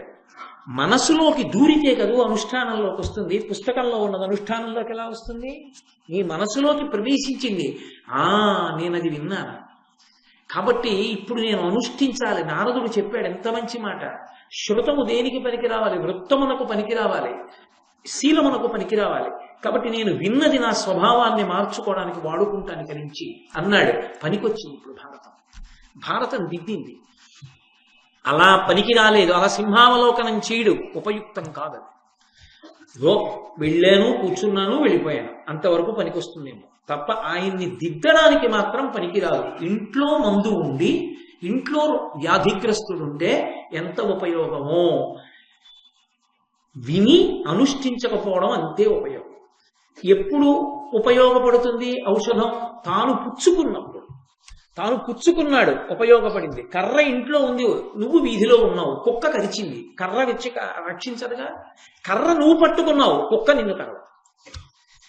అనుష్ఠించాలి, నేర్చుకున్నది అనుష్ఠించాలి. మీకెన్ని సాధ్యమైతే అన్ని. ప్రయత్నం అంటూ ప్రారంభించాలి. అసలంటూ మొదలు పెడితే కదూ ప్రారంభించడం. 93 ఏళ్ళు వచ్చిన వాడు ఒకనాడు పుట్టినవాడే, పసిపిల్లవాడే ఈనాటి వృద్ధుడు కాదు కాలగతి ఎందు. కాబట్టి ఆ సింహావలోకనం అనేటటువంటి దానికి అంత ప్రధానమైనటువంటి లక్షణం ఉన్నది. అది మహోత్సాహవంతులకు ఉండదు. మహోత్సాహవంతుని యందు సింహావలోకనం ఉండదు. అది ప్రయత్నం లేనటువంటి స్థితికి తీసుకెళ్ళిపోతుంది. అది అలివి మీలినటువంటి ధైర్యాన్ని ఇచ్చేస్తుంది. నన్నెవడు ఏం చేస్తాడు, నన్నెవడు ఏమీ చేయలేడు, నే చదవడం ఏమిటి, నే నేర్చుకోవడం ఏంటి, నేను ఒకడికి నమస్కారం చేయడం ఏమిటి, ఆఖరికి ఏమవుతాడు? అదే పాడు చేసేస్తుంది. ఆ అహంకారమే పాడు చేసేస్తుంది. అరే నేనెంతటి వాణ్ణి అస్తమానం విమర్శించుకుంటూనే ఉన్నారనుకోండి, అప్పుడు జాగ్రత్తగా ఉంటుంది. మహానుభావుడు 80 సంవత్సరాల వయస్సు వచ్చిన తరువాత కూడా ఒక పక్క సంస్కృత భారతాన్ని, ఒక పక్క తెలుగు భారతాన్ని పుస్తకాధారం లేకుండా తిక్కన గారి పద్యాలు, నన్నయ్య గారి పద్యాలు, ఎర్ర గారి పద్యాలు, తిరుపతి వెంకటకవుల పద్యాలు అనర్గళంగా చెప్తూ ధర్మశాస్త్రాలు చెప్తూ వ్యాఖ్యానం చేస్తారు. మల్లారి చంద్రశేఖర శాస్త్రి గారి భారతం చెప్తే ఏం చెప్పారు పుస్తకం పట్టుకుని, నేను భారతం చెప్పడమా? ఆ మహాత్ముడి పాదరేణువు నా తల మీద వేసుకోవడానికి నాకు యోగ్యత లేదు. అంతటి మహాత్ముడు ఆయన అనుకున్న నాడు నేను భారతం చెప్పడంలో ఒడ్డు దగ్గర పెట్టుకుంటాను. నేను భారతం చాలా బాగా చెప్పేస్తున్నాను అనుకున్నాడు గోతిలో పడిపోవడానికి కారణం అవుతుంది. కాబట్టి పరాకు అన్నది చాలా ప్రధానం. మహోత్సాహము మంచిది కాదు, ఉత్సాహము చాలా మంచిది. ఉత్సాహం లేకుండా ఉండకూడదు మనిషి. ఉత్సాహం అంటే చేస్తున్న పని యందు అనురక్తి, సంతోషం. ఉద్యోగానికి వెళ్ళి ఫైల్ రాస్తుంటే సంతోషంగా రాయాలి, పూజ చేసుకుంటే సంతోషంగా పూజ చేయాలి, నిద్రపోతే సంతోషంగా నిద్రపోవాలి, ఏడుస్తూ భారంగా అప్పుడు ఆలోచిస్తూ పడుకోకూడదు. ఉత్సాహము దెబ్బతింది అని గుర్తేమిటో తెలుసా? ఒక చోట పని ఒక చోట చేస్తే బరువు అవుతుంది. మీరు ఆలోచించండి, మీరు పూజకి వెళ్ళి ఆ ఫైల్ ఎలా రాస్తే బాగుంటుంది, ఆఫీస్లో ఇవ్వాలా అన్నది ఆలోచించారనుకోండి, కాసేపు ఆగి నేను పూజ సరిగ్గా చేయలేకపోయాను, ఏమిటో అంతా ఆఫీస్ గురించి ఆఫీస్కి వెళ్ళి ఇవాళ పూజ అంతా ఫైల్ గురించి ఆలోచించాను, ఈశ్వరానుగ్రహం ఏముంటుంది నాకు, నేను ఏం రాస్తాను, ఎలాగో నాకు ఇవాళ చీవాట్లు తప్ప ఉంటాడు. ఎక్కడ సరిగ్గా సంతోషంగా ఉన్నాడు? ఎక్కడా ఉండడు. మనసుని ఎక్కడ ఎప్పుడు ఎలా పెట్టాలో అలా పెట్టగలగడమే ఉత్సాహం. పూజ గదిలోకి వెళ్ళావు, మనసు పూజ గదిలోనే ఉండాలి. ఎక్కడ ఏది వదిలిపెట్టేశావో అది వదిలిపెట్టేశావు, శరీరంతో పాటే అక్కడ విడిచిపెట్టాలి. కార్యాలయాన్ని 5:30కు వదిలిపెట్టేశావు, కార్యాలయాన్ని వదిలిపెట్టడంతో నీ మనస్సు కూడా వదిలిపెట్టేయాలి. సంధ్యావందనానికి కూర్చుంటే గాయత్రి, భారతం చెప్పడానికి వస్తే భారతం, ఇంటికి వెళ్ళిపోతే ఇంటి వ్యవహారం, నిద్రపోతే ప్రశాంతంగా అన్ని పక్కన పెట్టి నిద్రపోవడం, భగవన్నామని చెప్పి. ఏది చేస్తున్నావో దాని మీద మనసు, ఒకటి చేస్తూ ఇంకొకటి మనసులోకి తెచ్చుకుంటే అనారోగ్యం వస్తుంది, రక్తపోటు చాలా తేలిగ్గా వస్తుంది. కాబట్టి మహోత్సాహవంతుడు, ప్రమాదకరమైన ధోరణి ఉన్నవాడు ప్రారంభం నుండి. బలమున్నది కానీ దానికి నిగ్రహము లేదు. అందుకే కార్ అని అనిపించుకోవాలంటే యాక్సిలరేటర్ ఎంత ప్రధానమో బ్రేక్ అంత ప్రధానం. కాదని మీరు అనగలరా? ఈ కారు 90 కిలోమీటర్ల వేగంతో వెళ్ళిపోతుందండి అన్నారు అనుకోండి, నిజమే, మంచిది. ఏ పిఠాపురమో వెళ్ళాలి, తొందరగా వెళ్ళిపోవచ్చు అని ఎక్కేశారు. మధ్యలో ఎవరో పిల్లాడు పరిగెడుతున్నాడు, వేగంగా పెడుతుంది కానీ ఆగదండో అన్నారు అనుకోండి, బ్రేక్ ఉండదంటే ఎక్కుతారా? వేగం కాదు ప్రధానం, వేగముతో పాటుగా ఆగడం కూడా ప్రధానం. వేగంగానూ ఉండాలి, ఆగగలగాలి. ఎంత వేగంగా పెడతాడో అంత నిశ్చలంగా ఉండగలగాలి. అది ఉత్సాహం. హనుమని చూడండి, మనోజవం మరుతతుల్య వేగం, వాయువంత వేగంగా పెడతాడు. ఆయన ధ్యానంలో రామనామం చెప్పుకుంటూ కూర్చుంటే ఆయనకి ఏమీ తెలియదు. మనస్సు నిగ్రహించి రామచంద్రమూర్తి పాదాల దగ్గర పెట్టి శరీరం కూడా కదలకుండా అలా కూర్చుంటాడు. వెళ్ళాలనుకుంటే లంకకి వాయువేగంతో పెడతారు, రామధ్యానంలో కూర్చుంటే నిశ్చలంగా కూర్చుంటాడు. అంత పెద్ద కార్యం చేసి రామచంద్రమూర్తి యొక్క కౌగిలింత పొందుతారు. రామనామ భజన చేస్తే తాను వచ్చి సభలో కూర్చుని తల ఉంచుకుని సంతోషపడిపోతారు. ఎత్ర ఎత్తర రఘునాథ కీర్తనం తత్ర తత్ర కృతమస్తకాంజలి బాష్పవారి పరిపూర్ణలోచనం మారుతిం నవతరాక్షసాంతకం. అది ఉత్సాహం. అది ఉన్నవాడు విజయం సాధిస్తాడు. మహోత్సాహం ఉన్నవాడు బ్రేకు లేని యాక్సిలరేటర్ ఉన్న కారు లాంటి వాడు. అది ఎక్కడో అక్కడ పడిపోతుంది. ఆ పడిపోవడం ఇక పైకి లేవదు, అదే దాని పరిసమాప్తి. కాబట్టి మహోత్సాహముతో వర్ధిల్లే ఘృతాహతుల ప్రవృద్ధి నందు అగ్నియబోలెన్. నీతిని పూసినప్పుడు ప్రజ్వరిల్లే అగ్ని ఎలా ప్రజ్వరిల్లుతుందో అలా ప్రజ్వరిల్లుతూ వచ్చాడు. వచ్చి ఆయన పరమేశ్వరుని యొక్క అనుగ్రహాన్ని పొందాడు. అమ్మగదేశు నుగ్రబలు నాయుధ యుద్ధమునం జయింపగా ఇమ్మహినోపరెవ్వరు ఉమేశ్వరుడట్టి వరమ్ము వానికి నిమ్మిన ఇచ్చే కావున వినీతుడు వాయుసుతుండు మల్ల యుద్ధంబుననొచ్చునాతని నుదగ్ర మహాభుజ శక్తి ఏర్పడం చెప్తున్నాడు శ్రీకృష్ణుడు ధర్మరాజు గారితో. అతనికి పార్వతీశుడైనటువంటి పరమేశ్వరుడి యొక్క వరం ఉంది జరాసంధుడికి. ఆ జరాసంధుడికి ఉమేశుడు వరం ఇచ్చాడు శివుడు, నువ్వు ఆయుధముల చేత సంహరింపబడవాలి. అందుకే అతన్ని చంపడం అర్జునుడికి కూడా సాధ్యం కాదు. అర్జునుడు గాంధీవం పట్టుకుని బాణం వెయ్యాలి. ఆయుధం లేకుండా చంపాలంటే మల్ల యుద్ధంలో చంపేయాలి. మల్ల యుద్ధంలో చంపేయడానికి భీముడు ఒక్కడే చంపగలడు. భీమసేనుడు అంతటి బలవంతుడు, పరమేశ్వరుడికి అంత నమ్మకం. ఆయనకి ఏమిటి, కుంతీదేవికి అంతే నమ్మకం. అందుకే కదూ నేను వాడు చిన్న పిల్లాడిగా ఉన్నప్పుడు ఒళ్ళో పెట్టుకుంటే మీరు ఆదిపర్వంలో విన్నారు. ఒళ్ళో పెట్టుకుని ఉండగా పిలుస్తే గభాలను లేచి పరిగెత్తి కింద పడిపోయాడు ఆయన. పసిపిల్లాడు కింద పడిపోయి ఆ కొండ కింద ఉన్నటువంటి పెద్ద శిల మీద పడ్డాడు. శిల నుగ్గైపోయింది, పిల్లాడు అలాగే ఉన్నాడు. అంతటి మహాబలవంతుడు పుట్టుకతో భీమసేనుడు. కాబట్టి ఈ భీమసేనుడు మల్ల యుద్ధంలో చంపేస్తాడు జరాసంధుడిని. అంతకన్నా ఇంకో కారణాలు లేవు. ఎవరో వాడు కీచకుడు హిడింబాసుడు వీళ్ళందరూ నక్షత్రంలో పుట్టారు అలా ఏం లేదు. భీమసేనుడు బలవంతుడు, ధర్మమునందున్నవాడు, అందుకుని చంపుతాడు. కాబట్టి ఈ భీమసేనుణ్ణి తీసుకెడతాను, అర్జునుణ్ణి కూడా తీసుకెడతాను నాతో పాటు. భీమార్జునుడిద్దరూ నా పక్కన ఉండాలి. ఎందుకని అంటే అర్జునుడు చంపడం కోసం కాదు, కృష్ణుడు పక్కన అర్జునుడు ఉంటే వాళ్ళిద్దరి యొక్క సంతోషం వేరు. ఒక్కొక్క చోట ఒక ఇద్దరి మధ్య అలా కలుస్తుంది. అలా కలిసి ఎన్నో విజయవంతమైన కార్యక్రమాలు చేస్తారు. పరమేశ్వరుడు అలా కూరుస్తాడు వాళ్ళని. కృష్ణార్జునుల్ని ఎత్ర యోగేశ్వర కృష్ణో ఎత్ర పార్థో ధనుత్తర తత్ర శ్రీ విజయోభూతి. ఎక్కడ కృష్ణుడు అర్జునుడు ఉంటారో అక్కడ విజయమే. అర్జునుడు వెనక్కి కూర్చుని కృష్ణుడు ముందు కూర్చున్నాడంటే సారథ్యంలో విజయమే. తిరుపతి వెంకట కవులు వాళ్ళిద్దరూ జంట కవులు, వాళ్ళిద్దరూ కలిస్తే విజయమే. ఈ మధ్య సంగీతంలో కూడా అక్క చెల్లెళ్ళిద్దరూ కలిసి పాటలు పాడడం అనేటటువంటి ప్రక్రియ వచ్చింది కదా. అక్క చెల్లెళ్ళు కలిసి పాడుకుంటారు, మంచిదే. నేనేం దోషం పట్టట్లేదు, నేను ఎవరిని విమర్శించట్లేదు, చాలా మంచిదే. ఒక తల్లిదండ్రుల కడుపున పుట్టిన ఆడపిల్లలు సమానంగా సంగీతం నేర్చుకుని వేదిక మీద కూర్చుని ఒక్క కంఠంతో పాట పాడడం అంటే ఎంత హృద్యమైన విషయం అది. ఒకరికి వచ్చింది ఇంకొకరికి రాదు సాధారణంగా. అలాంటిది ఇద్దరూ కలిసి కూర్చుని పాడడం అంటే చేతులెత్తి నమస్కరించవలసిన విషయం.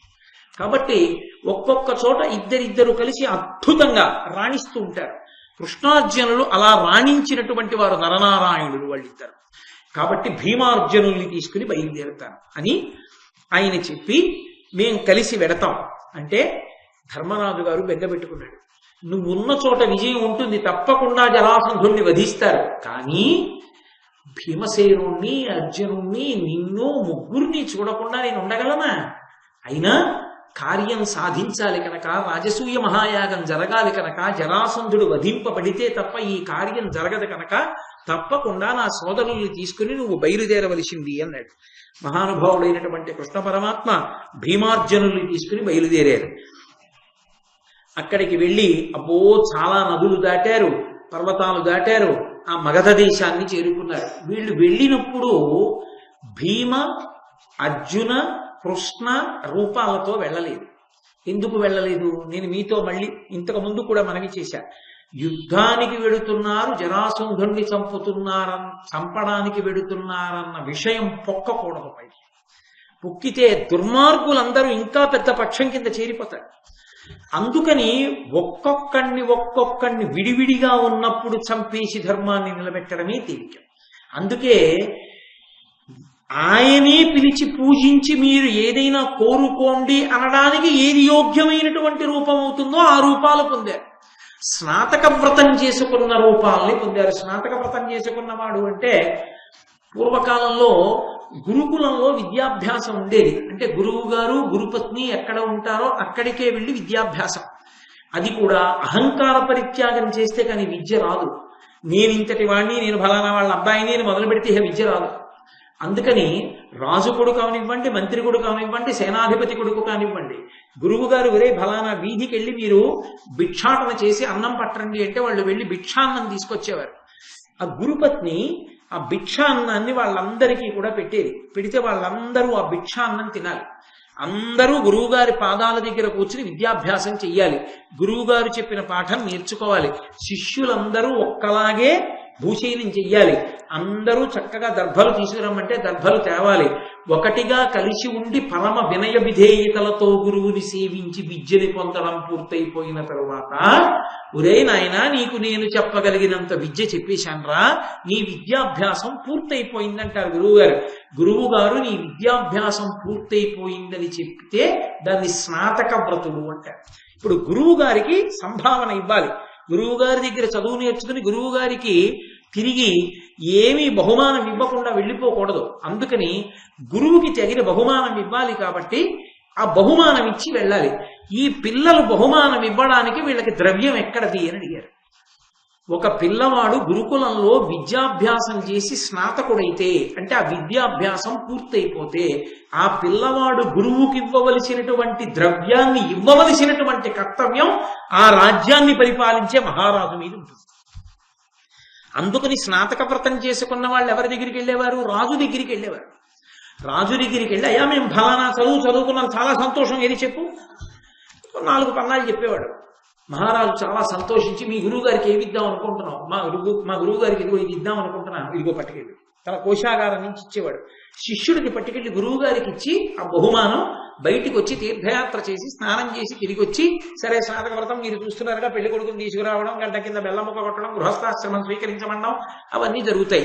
కాబట్టి ఆ స్నాతక వ్రతం చేసుకున్నవాణ్ణి చూస్తే మహారాజు ఆదరంగా పిలిచి సఖ్యత ప్రకటనం చెయ్యాలి, మధుపర్కం ఇవ్వాలి.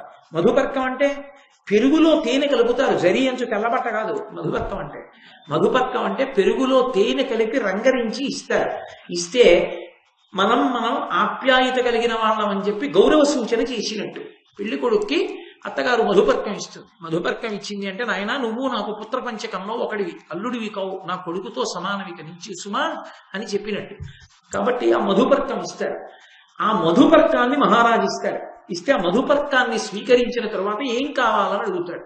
అంటే వాళ్ళు ఏదో వాళ్ళ కోరిక చెప్తారు, మహారాజు ఆ కోరిక చెల్లిస్తాడు వాళ్ళకి. అందుకే బ్రహ్మచారి సభలోకి వస్తే మహారాజు లేచి నించుంటాడు. బ్రహ్మచారి ఆశీర్వచనం చేస్తాడు. అందుకే కదా బలిచక్రవర్తి కథలో స్వస్తి జగత్రయీ భవన శాసనకర్తకు హాసమాత్ర విధ్వస్త నిలింప భర్తకు సుదానాపద వ్యవహర్తకు నిర్జరీగళంజస్త సువర్ణ సూత్ర పరిహర్తకు దానవ లోకభర్తకు అంటాడు వామనమూర్తి. ఒడుగా ఎవ్వరి వాడవెవ్వడవు సంవాస స్థలం వెయ్యది ఎడకు నీ వరుదెంచుటం సఫలమయ్యన్ వంశమున్ జన్మమున్ కడు ధన్యాత్ముడనైతి నీ మకము యోగ్యం వయ్యే సుహృతంబులయ్యే శిఖులున్ కళ్యాణమి కాలము అంటాడు బలిచక్రవర్తి. కాబట్టి మహారాజు బ్రహ్మచారి వచ్చినప్పుడు లేచి నిలబడి నీకేం కావాలని అడుగుతాడు. అందుకని స్నాతక వ్రతం చేసుకున్న వాళ్ళలా ముగ్గురు కూడా బయలుదేరి ఆ మగధ దేశాన్ని చేరుకున్నారు. చేరుకుని గిరివ్రజపురము, ఆ జరాసంధుడు పరిపాలించేటటువంటి రాజధాని, అక్కడికి వెళ్ళి ఓ కొండ మీద నిలబడి ఆ కొండ శిఖరం నుంచి చూపిస్తున్నాడు శ్రీకృష్ణ పరమాత్మ. చూపించి భీమార్జునులతో చెప్తున్నాడు, గోరథమును వృషభము వైహారము వృషగిరియు చైత్యకాద్రియు అనగా భూరిగిరు లేను దీనికి శూరభటులు ఓలె కాచి చుట్టూను ఉండు.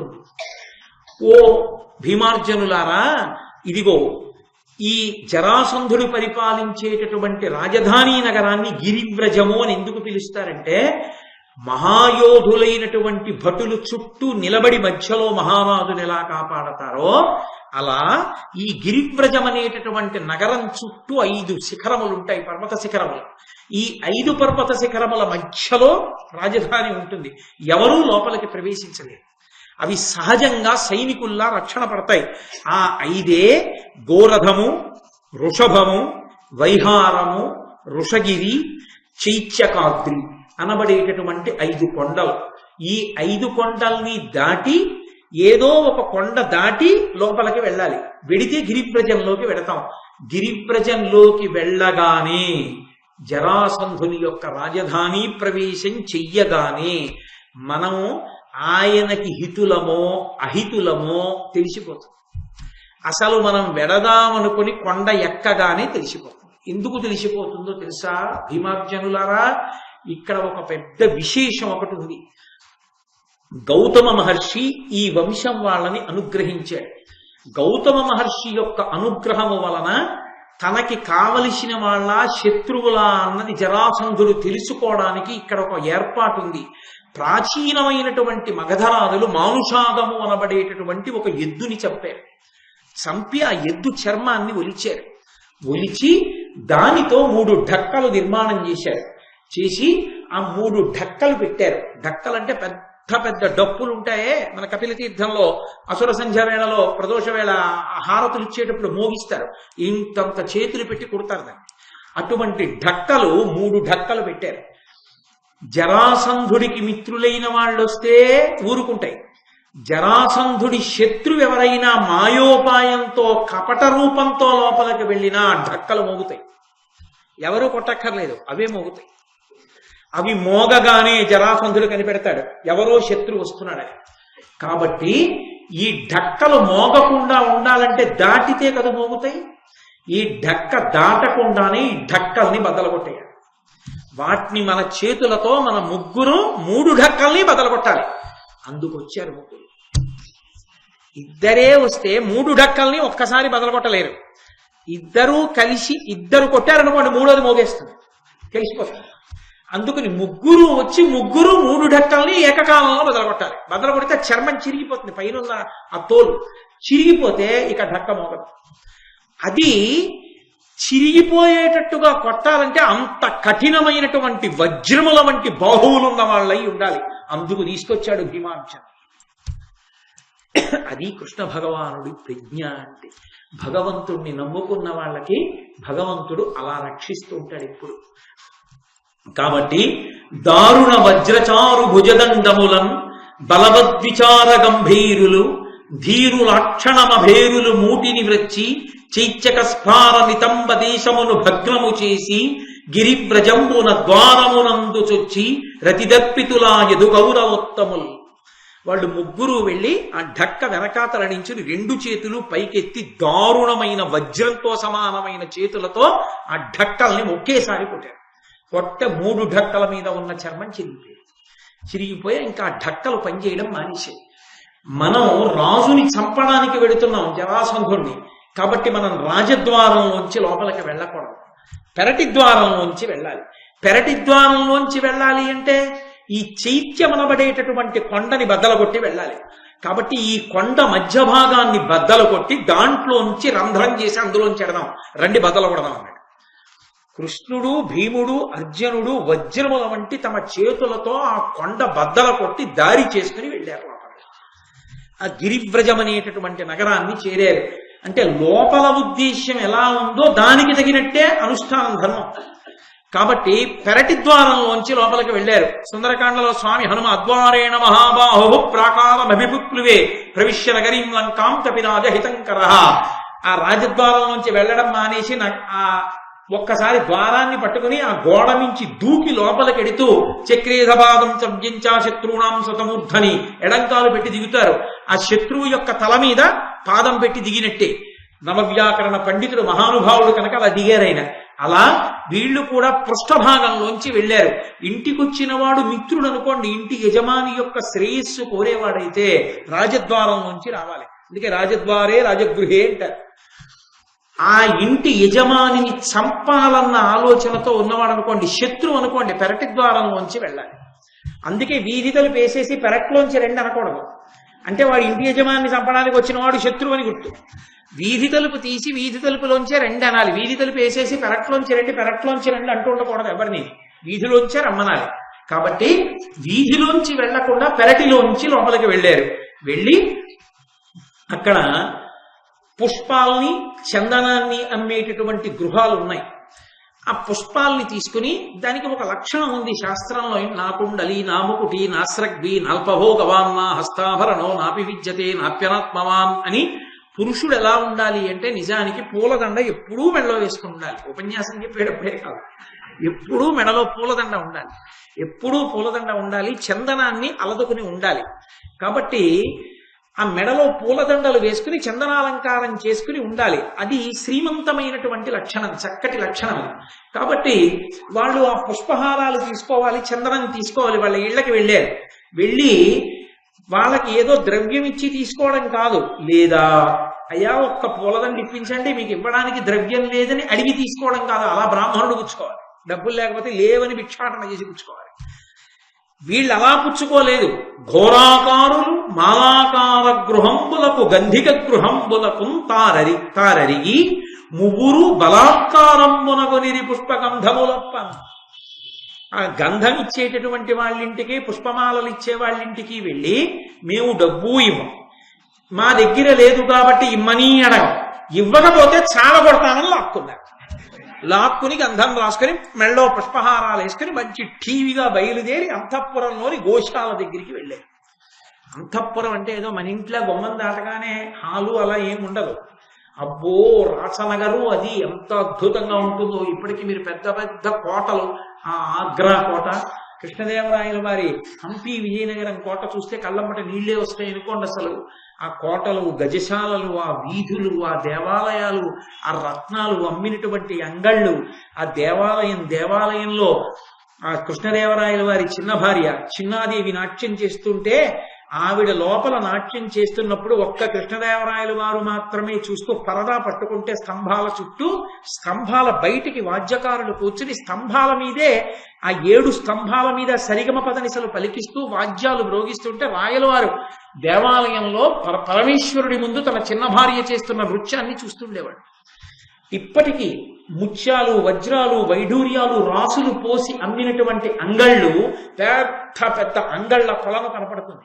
ఆ పక్కనే తుంగభద్రా నది, గజశాల, పెద్ద పెద్ద ఏనుగుల్ని కట్టినటువంటి గజశాలలు, బ్రహ్మాండమైనటువంటి విగ్రహాలు, అవన్నీ ఆ తొండాలు విరిగిపోయి, ఆ విఘ్నేశ్వరుడికి ఆ దంతం విరిగిపోయి, ఆ విరూపాక్ష స్వామి ఆ విగ్రహాలు చూస్తుంటే కళ్ళ నీళ్లు వస్తాయి నిజంగా. 6 నెలలు దోచుకున్నారు. అంటే ఎటువంటి రాసనగరులో చూడండి, అటువంటి అంతఃపురాలు. కాబట్టి ఆ గోశాల దగ్గరికి వెళ్ళారు కృష్ణార్జునులు, భీమసేనుడు. గోశాల దాకా వెళ్ళేటప్పటికి అటు నుంచి జరాసంధుడు వస్తున్నాడు. ఆయనకి ఎప్పటికప్పుడు ఉప్పు అందుతూ ఉంటుంది. ఎవరో 3 వచ్చారు, మాకు ఇమ్మని అడిగి పుచ్చుకోలేదు, ద్రవ్యం ఇచ్చి పుచ్చుకోలేదు, బలాత్కారంగా తీసుకుని చందనం రాసుకుని పూలదండలు వేసుకుని లోపలికి వెళ్ళారు 3 స్నాతక వృత్తులు. అప్పటికి అర్ధరాత్రి అయింది, 12. అర్ధరాత్రమైన అభ్యాగత ద్విజ స్నాతకులకు ఎదురుచని కరంబు భక్తి పూజలిచ్చు పరమవ్రతుండో అప్పుడు ఎదురు వచ్చి వారికి ఇష్టమసగా. అభ్యాగతి అన్న మాటకు అర్థం ఉంది. అతిథి వేరు, అభ్యాగతి వేరు. అతిథి అన్న మాటకు అర్థం ఏంటంటే మనం పిలిస్తే వచ్చినవాడు ఒక్క తిథి నాడే ఉండి 2వ తిథికి ఉండనివాడు. పంచమి నాడు మన ఇంటికి భోజనానికి రండి అని పిలిస్తే పంచమి నాడు వచ్చి భోజనం చేసి షష్ఠి నాడు ఉండడు, వెళ్ళిపోతాడు. ఆయన అతిథి అంటారు. అభ్యాగతి అంటే మనం పిలవలేదు, భగవంతుడి పనుపన అనుకోకుండా ఆయనే వచ్చాడు మన ఇంటికి, అలా వస్తే అభ్యాగతి అంటారు. తను పిలవని వాళ్ళు ఎవరైనా కొత్తగా వచ్చారేమో వాళ్ళ కోరికలు తీర్చాలని రాత్రి 12 గంటలకు బయటకు వచ్చి తిరుగుతున్నట్టు ఎవరైనా ఉండిపోయారేమో, స్నాతక వృత్తులు ఎవరైనా ఉన్నారేమో వాళ్ళ కోరిక తీర్చాలని. వీళ్ళ 3 చూశాడు, గబగబా ఎదురెళ్ళాడు, వాళ్ళ చెయ్యి పుచ్చుకున్నాడు.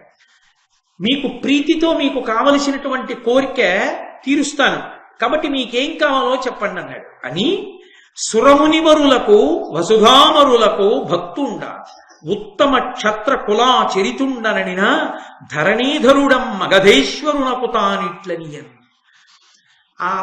నేను బ్రాహ్మణుల పట్ల, దేవతల పట్ల అపారమైనటువంటి భక్తి కలిగిన వాడిని, స్నాతక వృత్తులకు ఎప్పుడూ సేవ చేస్తూ ఉంటాను, మీకేం కావాలి చెప్పండి అని జరాసంధుడు తనని తాను పొగుడుకుంటూ మాట్లాడితే కృష్ణ భగవానుడు చూసన్నాడు, నువ్వు ఎటువంటి వాడివో నాకు తెలుసు, నువ్వు కొత్తగా చెప్పుకోవలసినటువంటి అవసరం లేదు.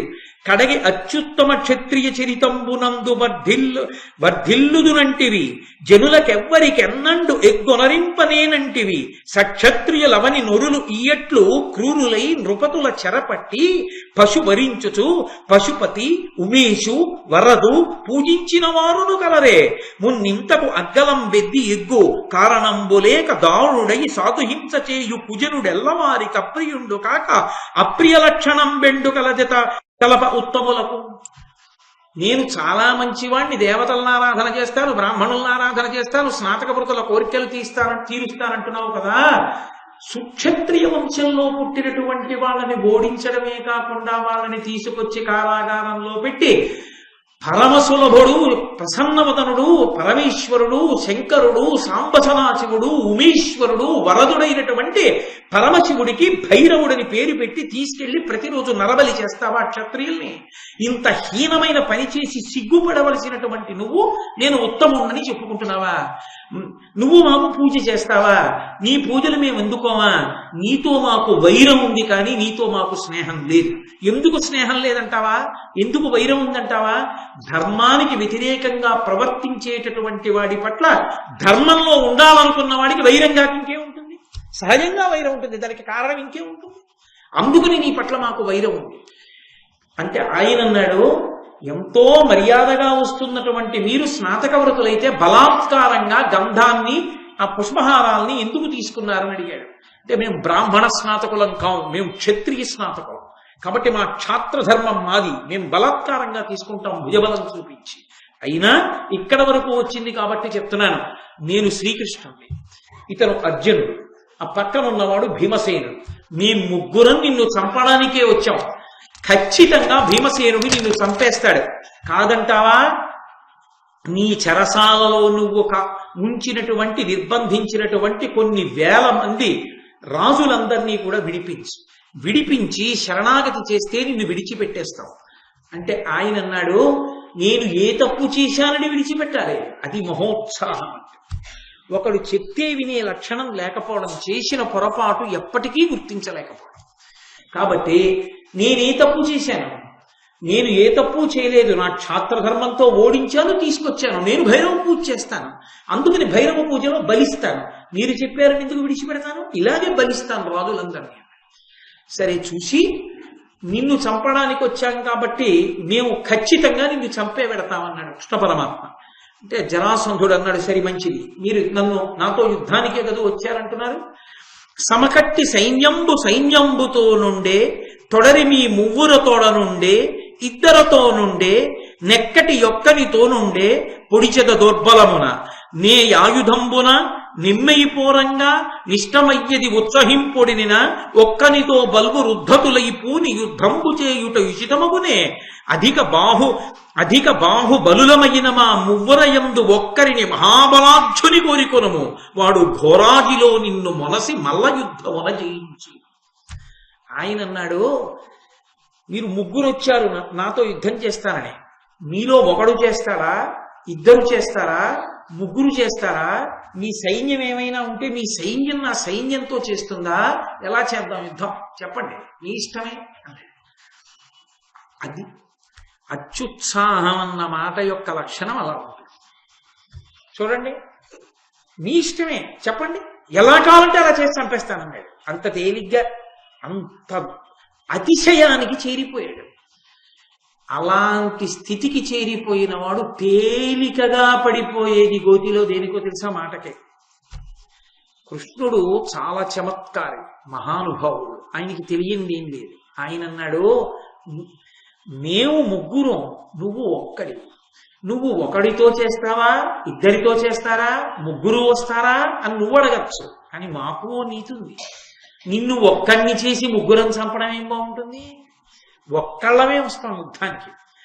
మా ముగ్గురులో ఎవరో ఒకరిని కోరుకో, ఆ ముగ్గురులో మహాబలవంతుడని నువ్వెవరు అనుకుంటావో వాణ్ణే కోరుకో అన్నాడు. అంటే కొంచెం ఉత్సాహవంతుడు అనుకోండి, తెలివిగా ఆలోచించిన వాడైతే ఏం చేయాలి? ముందు కృష్ణుడిని రమ్మనాలి. కృష్ణుడు చేయగలరా యుద్ధం? చెయ్యగలిగిన వాడైతే 17 మాటలు దాటిపోయాడుగా. ఇతపూర్వం మల్ల యుద్ధం చెయ్యలేడు, పరాత్పరుడు కాబట్టి ఏమో పక్కన పెట్టండి. అర్జునుడు మల్ల యుద్ధం చేయలేడు, గాంధీవంతో బాణాలు వెయ్యాలి. కానీ అమాయకత్వం అంటే, మా ముగ్గురం కలిసి నీతో యుద్ధం ఏమిటి ఒక్కడితోటి? మా ముగ్గురులో మంచి బలవంతుడని నువ్వెవరిని అనుకుంటున్నావో వాడితోనే పోరాడు అన్నాడు. ఇప్పుడు అడకత్తెరలో పోకచెక్క ఎవరయ్యాడు? జరాసంధుడు అయ్యాడు. అయితే అర్జునుడిని రమ్మనండి అన్నాడు అనుకోండి. అంటే భీముడి కన్నా అర్జునుడు మంచి మల్ల యుద్ధ వీరుడా నీ దృష్టిలో అంటాడు. తేలికగా ఏదో అడిగిన ప్రశ్నకి జవాబు చెప్పేసినట్టుగా ఏమన్నాడు? మీ ముగ్గురులో మల్ల యుద్ధంలో మహాబలవంతుడు కాబట్టి భీమసేనుడిని రమ్మనండి అన్నాడు. తన మృత్యువుని తాను కౌగులించుకున్నాడు. ఎవడు కోరమన్నాడు? అది మహోత్సాహం అన్నమాట. ఆలోచన తక్కువ, ఉత్సాహం ఎక్కువ. దాని వలన ఏమైంది? ప్రమాదం దగ్గరికి వెళ్ళి ఇప్పుడు యుద్ధం ప్రారంభం అవుతుంది. ఉన్నవాడు ఊరుకున్నాడా? అమంగళకరమైనటువంటి పనులు కొన్ని చేసుకుంటారు కొంతమంది. ఏదో భర్త ఎక్కడికో వెడుతున్నాడు అనుకోండి, గౌరవం ఉంటే వేరు, అక్కర్లేని పనులు కొన్ని చేస్తుంటారు. ఏడుస్తూ ముక్కు చీత్తూ ఆయనకి ప్రదక్షిణం చేశారనుకోండి, ఆయనకి తిరిగిరాడు. చేసింది ఒక ఆవిడలా అక్కర్లేని పని చేసింది. శ్రీరామాయణంలో వాలి యుద్ధానికి ఎడుతుంటే తార ముక్కు చీత్తూ ఏడుస్తూ ప్రదక్షిణం చేసింది. ఇక తిరిగి రాలేదు వాలి యుద్ధం నుంచి. చెయ్యకూడదు అలా. తను యుద్ధానికి ఎడుతూ కొడుకు సహదేవుడిని పిలిచి, పాండవులలో సహదేవుడు కాడు, జరాసంధుడి కొడుక్కి సహదేవుడిని పేరు, ఆ సహదేవుడిని పిలిచి, ఒరే నీకు పట్టాభిషేకం చేసేస్తాను, ఎందుకైనా మంచిది అన్నాడు. ఎందుకైనా మంచిదే అయింది. అంటే భోగాలము దాపురించిన నాడు ఇటువంటి ఆలోచనలే వచ్చేస్తాయి. కాబట్టి తన కొడుకుని పిలిచాడు, పట్టాభిషేకం చేశాడు. పట్టాభిషేకం చేసి రాత్రింబవళ్ళు ఎడతెరిపి లేకుండా కార్తీక మాస శుక్లపక్ష పాడ్యమి నాటి తెల్లవారుజామున యుద్ధం మొదలుపెట్టి త్రయోదశి నాటి రాత్రి వరకు కొట్టుకున్నారు ఇద్దరు. 13 రోజులు రాత్రి పగలు ఎడతెరిపి లేకుండా భువన భోంతారానములు బర్దలైపోయేటట్టు అంత పెద్ద అరుపులు అరుస్తూ ఇద్దరు మల్ల యుద్ధంలో పట్లేసుకుంటూ కొట్టుకుంటూ యుద్ధం చేస్తున్నారు. ఈశ్వరుని కృప ఎటుందో, ధర్మం ఎక్కడుందో అక్కడ బలం పెరుగుతుంది, ఎక్కడ ధర్మం లేదో అక్కడ బలం క్షీణించిపోతుంది. కాబట్టి జరాసంధుని యొక్క బలం క్షీణించిపోయింది. త్రయోదశి నాటి రాత్రి యుద్ధంలో అంత ఉత్సాహంగా లేడి, ఇంకా నీరసపడిపోయాడని గుర్తించాడు కృష్ణ పరమాత్మ. గుర్తించి భీమసేనుడి వంక చూసి అన్నాడు, విరహిత సత్వుడయ్య ప్రతివీరుడు వీని అశేష దారుణీశ్వర నికరాపరాధు అతి సాహసికున్వధించి నీ భుజ స్థిరత ఎలర్ప అయ్యినిలదేవు బలంబున నీ బలంబు భాసురముగమాకు చూపుము విశుద్ధ యచోదిది మరుతత్మజ. ఓయ్ అవతలవాడు బలహీనుడైపోయాడు. ఓయ్ భీమసేన, నువ్వెవరివి? వాయుపుత్రుడివి. మీ నాన్న బలం ఎటువంటిది? ఇంతసేప మీ నాన్న ప్రభంజనుడయ్యాడా? ఒక్కసారి గట్టిగా వీస్తే మహావృక్షములు కూకటి వేళ్లతో లేచిపోతాయి. అటువంటి మారుతాత్మజుడవు, వాయుపుత్రుడివి. అవతలవాడు నీరసపడిపోయాడు, ఏమిటి మెల్లిగా యుద్ధం చేస్తున్నావు? ఎత్తి తిప్పి విశ్రదమారే సంతోషమారేవయ్యా. నీ భుజబలం ఏమిటో, నీ తండ్రి గొప్పతనం ఏమిటో ఇవాళ మాకు కనపడాలి, చేయి యుద్ధం అన్నాడు. అది ఉత్సాహపరచడం. అవతలవాడి బలహీనత చెప్పాడు, యువతలవాడి యొక్క బలం ఏమిటో చెప్పి ఉత్సాహపరిచాడు. వెంటనే ఆ భీమసేనుడు అతనిని పట్టి ఎత్తి నిహతాహిత వీరుడు వాని ముక్కునన్ వాతను కర్ణరంధ్రముల వారక చోణిత ధారలోల్కగా వాతసుతుండి వీచ శతమారములుద్ధత చండమాత సంఘాత వివర్తమాన తృణఖండ సముండగు చుండమాగధున్. ఆ జరాసంధుణ్ణి ఒక్కసారి ఎత్తి పైకెత్తి పట్టుకున్నాడు. పట్టుకుని గట్టిగా నొక్కి పట్టి గిర్ర గిర్ర గిర్ర గిర్ర తిప్పి విసరణం, మళ్ళీ అక్కడికి పరిగెత్తుకెళ్ళడం, మళ్ళీ పట్టుకోవడం, మళ్ళీ ఎత్తడం, మళ్ళీ తిప్పడం. ఇలా తిప్పి విసురుతుంటే ఒకేసారి ఆగకుండా 100 పర్యాయములు విసిరేట్టలాగా విసిరితే అతని ముక్కుల వెంట పెద్ద రక్తధారలు బయటకు వస్తున్నాయి, నోటి వెంట రక్తధారలు వస్తున్నాయి. ఆ రక్తధారలు వచ్చేట్టుగా విసురుతున్నాడు, వెడుతున్నాడు, ఎత్తుతున్నాడు, మళ్ళీ తిప్పుతున్నాడు, మళ్ళీ విసురుతున్నాడు. ఆయన బ్రతికే ఉన్నాడు జరాసంధుడు. ఇంకా యుద్ధానికి సిద్ధం అవుతూనే ఉన్నాడు. అప్పుడు ఇక ఉపేక్షించకూడదని వెరచరమ బట్టి కొనివడిన్ సరచి జరాసంధు సంధి సంధుల ఎమ్ముల్ విరిచి వధించి ఆర్చెను వరలగా భీముండు భువన వలయం బద్రువన్.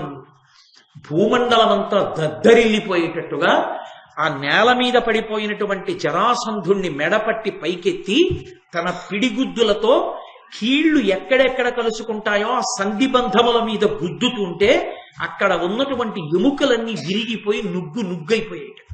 అలా పిడిగుద్దులతోటి సంధిబంధముల వందున్నటువంటి ఎముకలన్నిటినీ విరిచేసి నిలబడలేక కింద పడిపోయినటువంటి వాడిని నొక్కి నెత్తురు కక్కించి ఊపిరాడకుండా చేసి చంపేశాడు. దాంతో జరాసంధుడు శరీరాన్ని విడిచిపెట్టేశాడు. చాలా మంది ఎందు ఒక అపోహ, ఏదో 2 ముక్కలు చేశాడు, విసిరాడు, కలుసుకున్నాయి, అందులో అటేశాడు ఇటేశాడు, అలాంటివన్నీ భారతంలో ఎవడో కల్పించాడు. కాబట్టి జరాసంధుడు భీమసేనుడి చేతిలో ఇలాగే వర్తించాడు. కలుసుకున్నప్పుడు కలిపింది తప్ప జర, చంపినప్పుడు భీమసేనుడి చేతిలో ఎముకలు కీళ్లు సంధిబంధములు విడిపోయి ఎముకలు నుగ్గైపోయి నిత్తురు కక్కి చచ్చిపోయాడు జరాసంధుడు. అప్పుడు శ్రీకృష్ణ భగవానుడు జరాసంధుని యొక్క కుమారుడైనటువంటి సహదేవుణ్ణి పిలిచి అతనికి పట్టాభిషేకాన్ని పూర్తి చేసి, నాయనా, నీ తండ్రి దుర్మార్గుడు తప్ప నిన్ను శిక్షిస్తాను, నీ రాజ్యం కబళిస్తాననుకోవద్దు. నువ్వు ధార్మికంగా రాజ్యం చెయ్యమని అతన్ని సింహాసనం మీద కూర్చోపెట్టి రాజసభ తీర్చి కారాగారంలో ఉన్నటువంటి ఆ రాజకుమారులందరినీ కూడా విడిపించాడు. వాళ్ళందరూ రత్నరాసులు, వజ్రరాసులు, వైఢూర్యరాసులు అన్నింటినీ తీసుకొచ్చి కృష్ణ పరమాత్మకి బహుమానం ఇచ్చారు.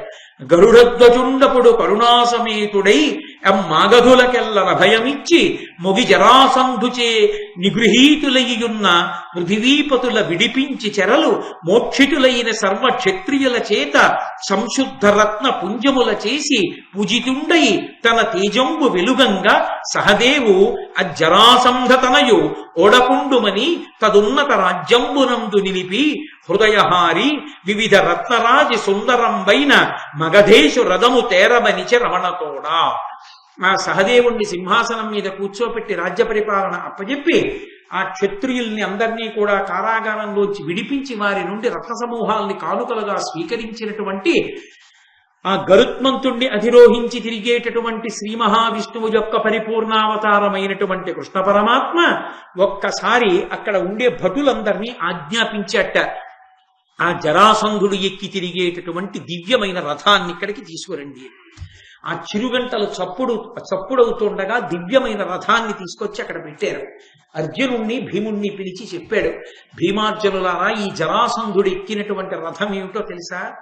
ఒకానొకప్పుడు తారకాసురునితో యుద్ధం జరుగుతున్నప్పుడు దేవేంద్రుడు ఈ రథం మీదే నిలబడి యుద్ధం చేశాడు. తర్వాతి కాలంలో దీన్ని వసుమహారాజు గారు స్వీకరించారు. ఆదిపర్వంలో వస్తుంది వసుమహారాజు చరిత్ర, మీరు విన్నారు. ఆ వసుమహారాజు గారు ఈ రథాన్ని ఎక్కాడు. తర్వాత ఈ రథం జరాసంధుని యొక్క తండ్రి అయినటువంటి బృహద్రథుడు అధిరోహించాడు. బృహద్రథుని మరణానంతరం జరాసంధుడు ఈ రథాన్ని ఎక్కాడు.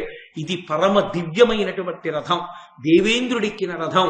ఈ రథం ఎక్కి మనం ఇంద్రప్రస్థాన్ని చేరుకుందాం రెండన్నాడు. గరుత్మంతుణ్ణి మనసులో స్మరించినంత మాత్రం చేత గరుత్మంతుడు వచ్చాడు.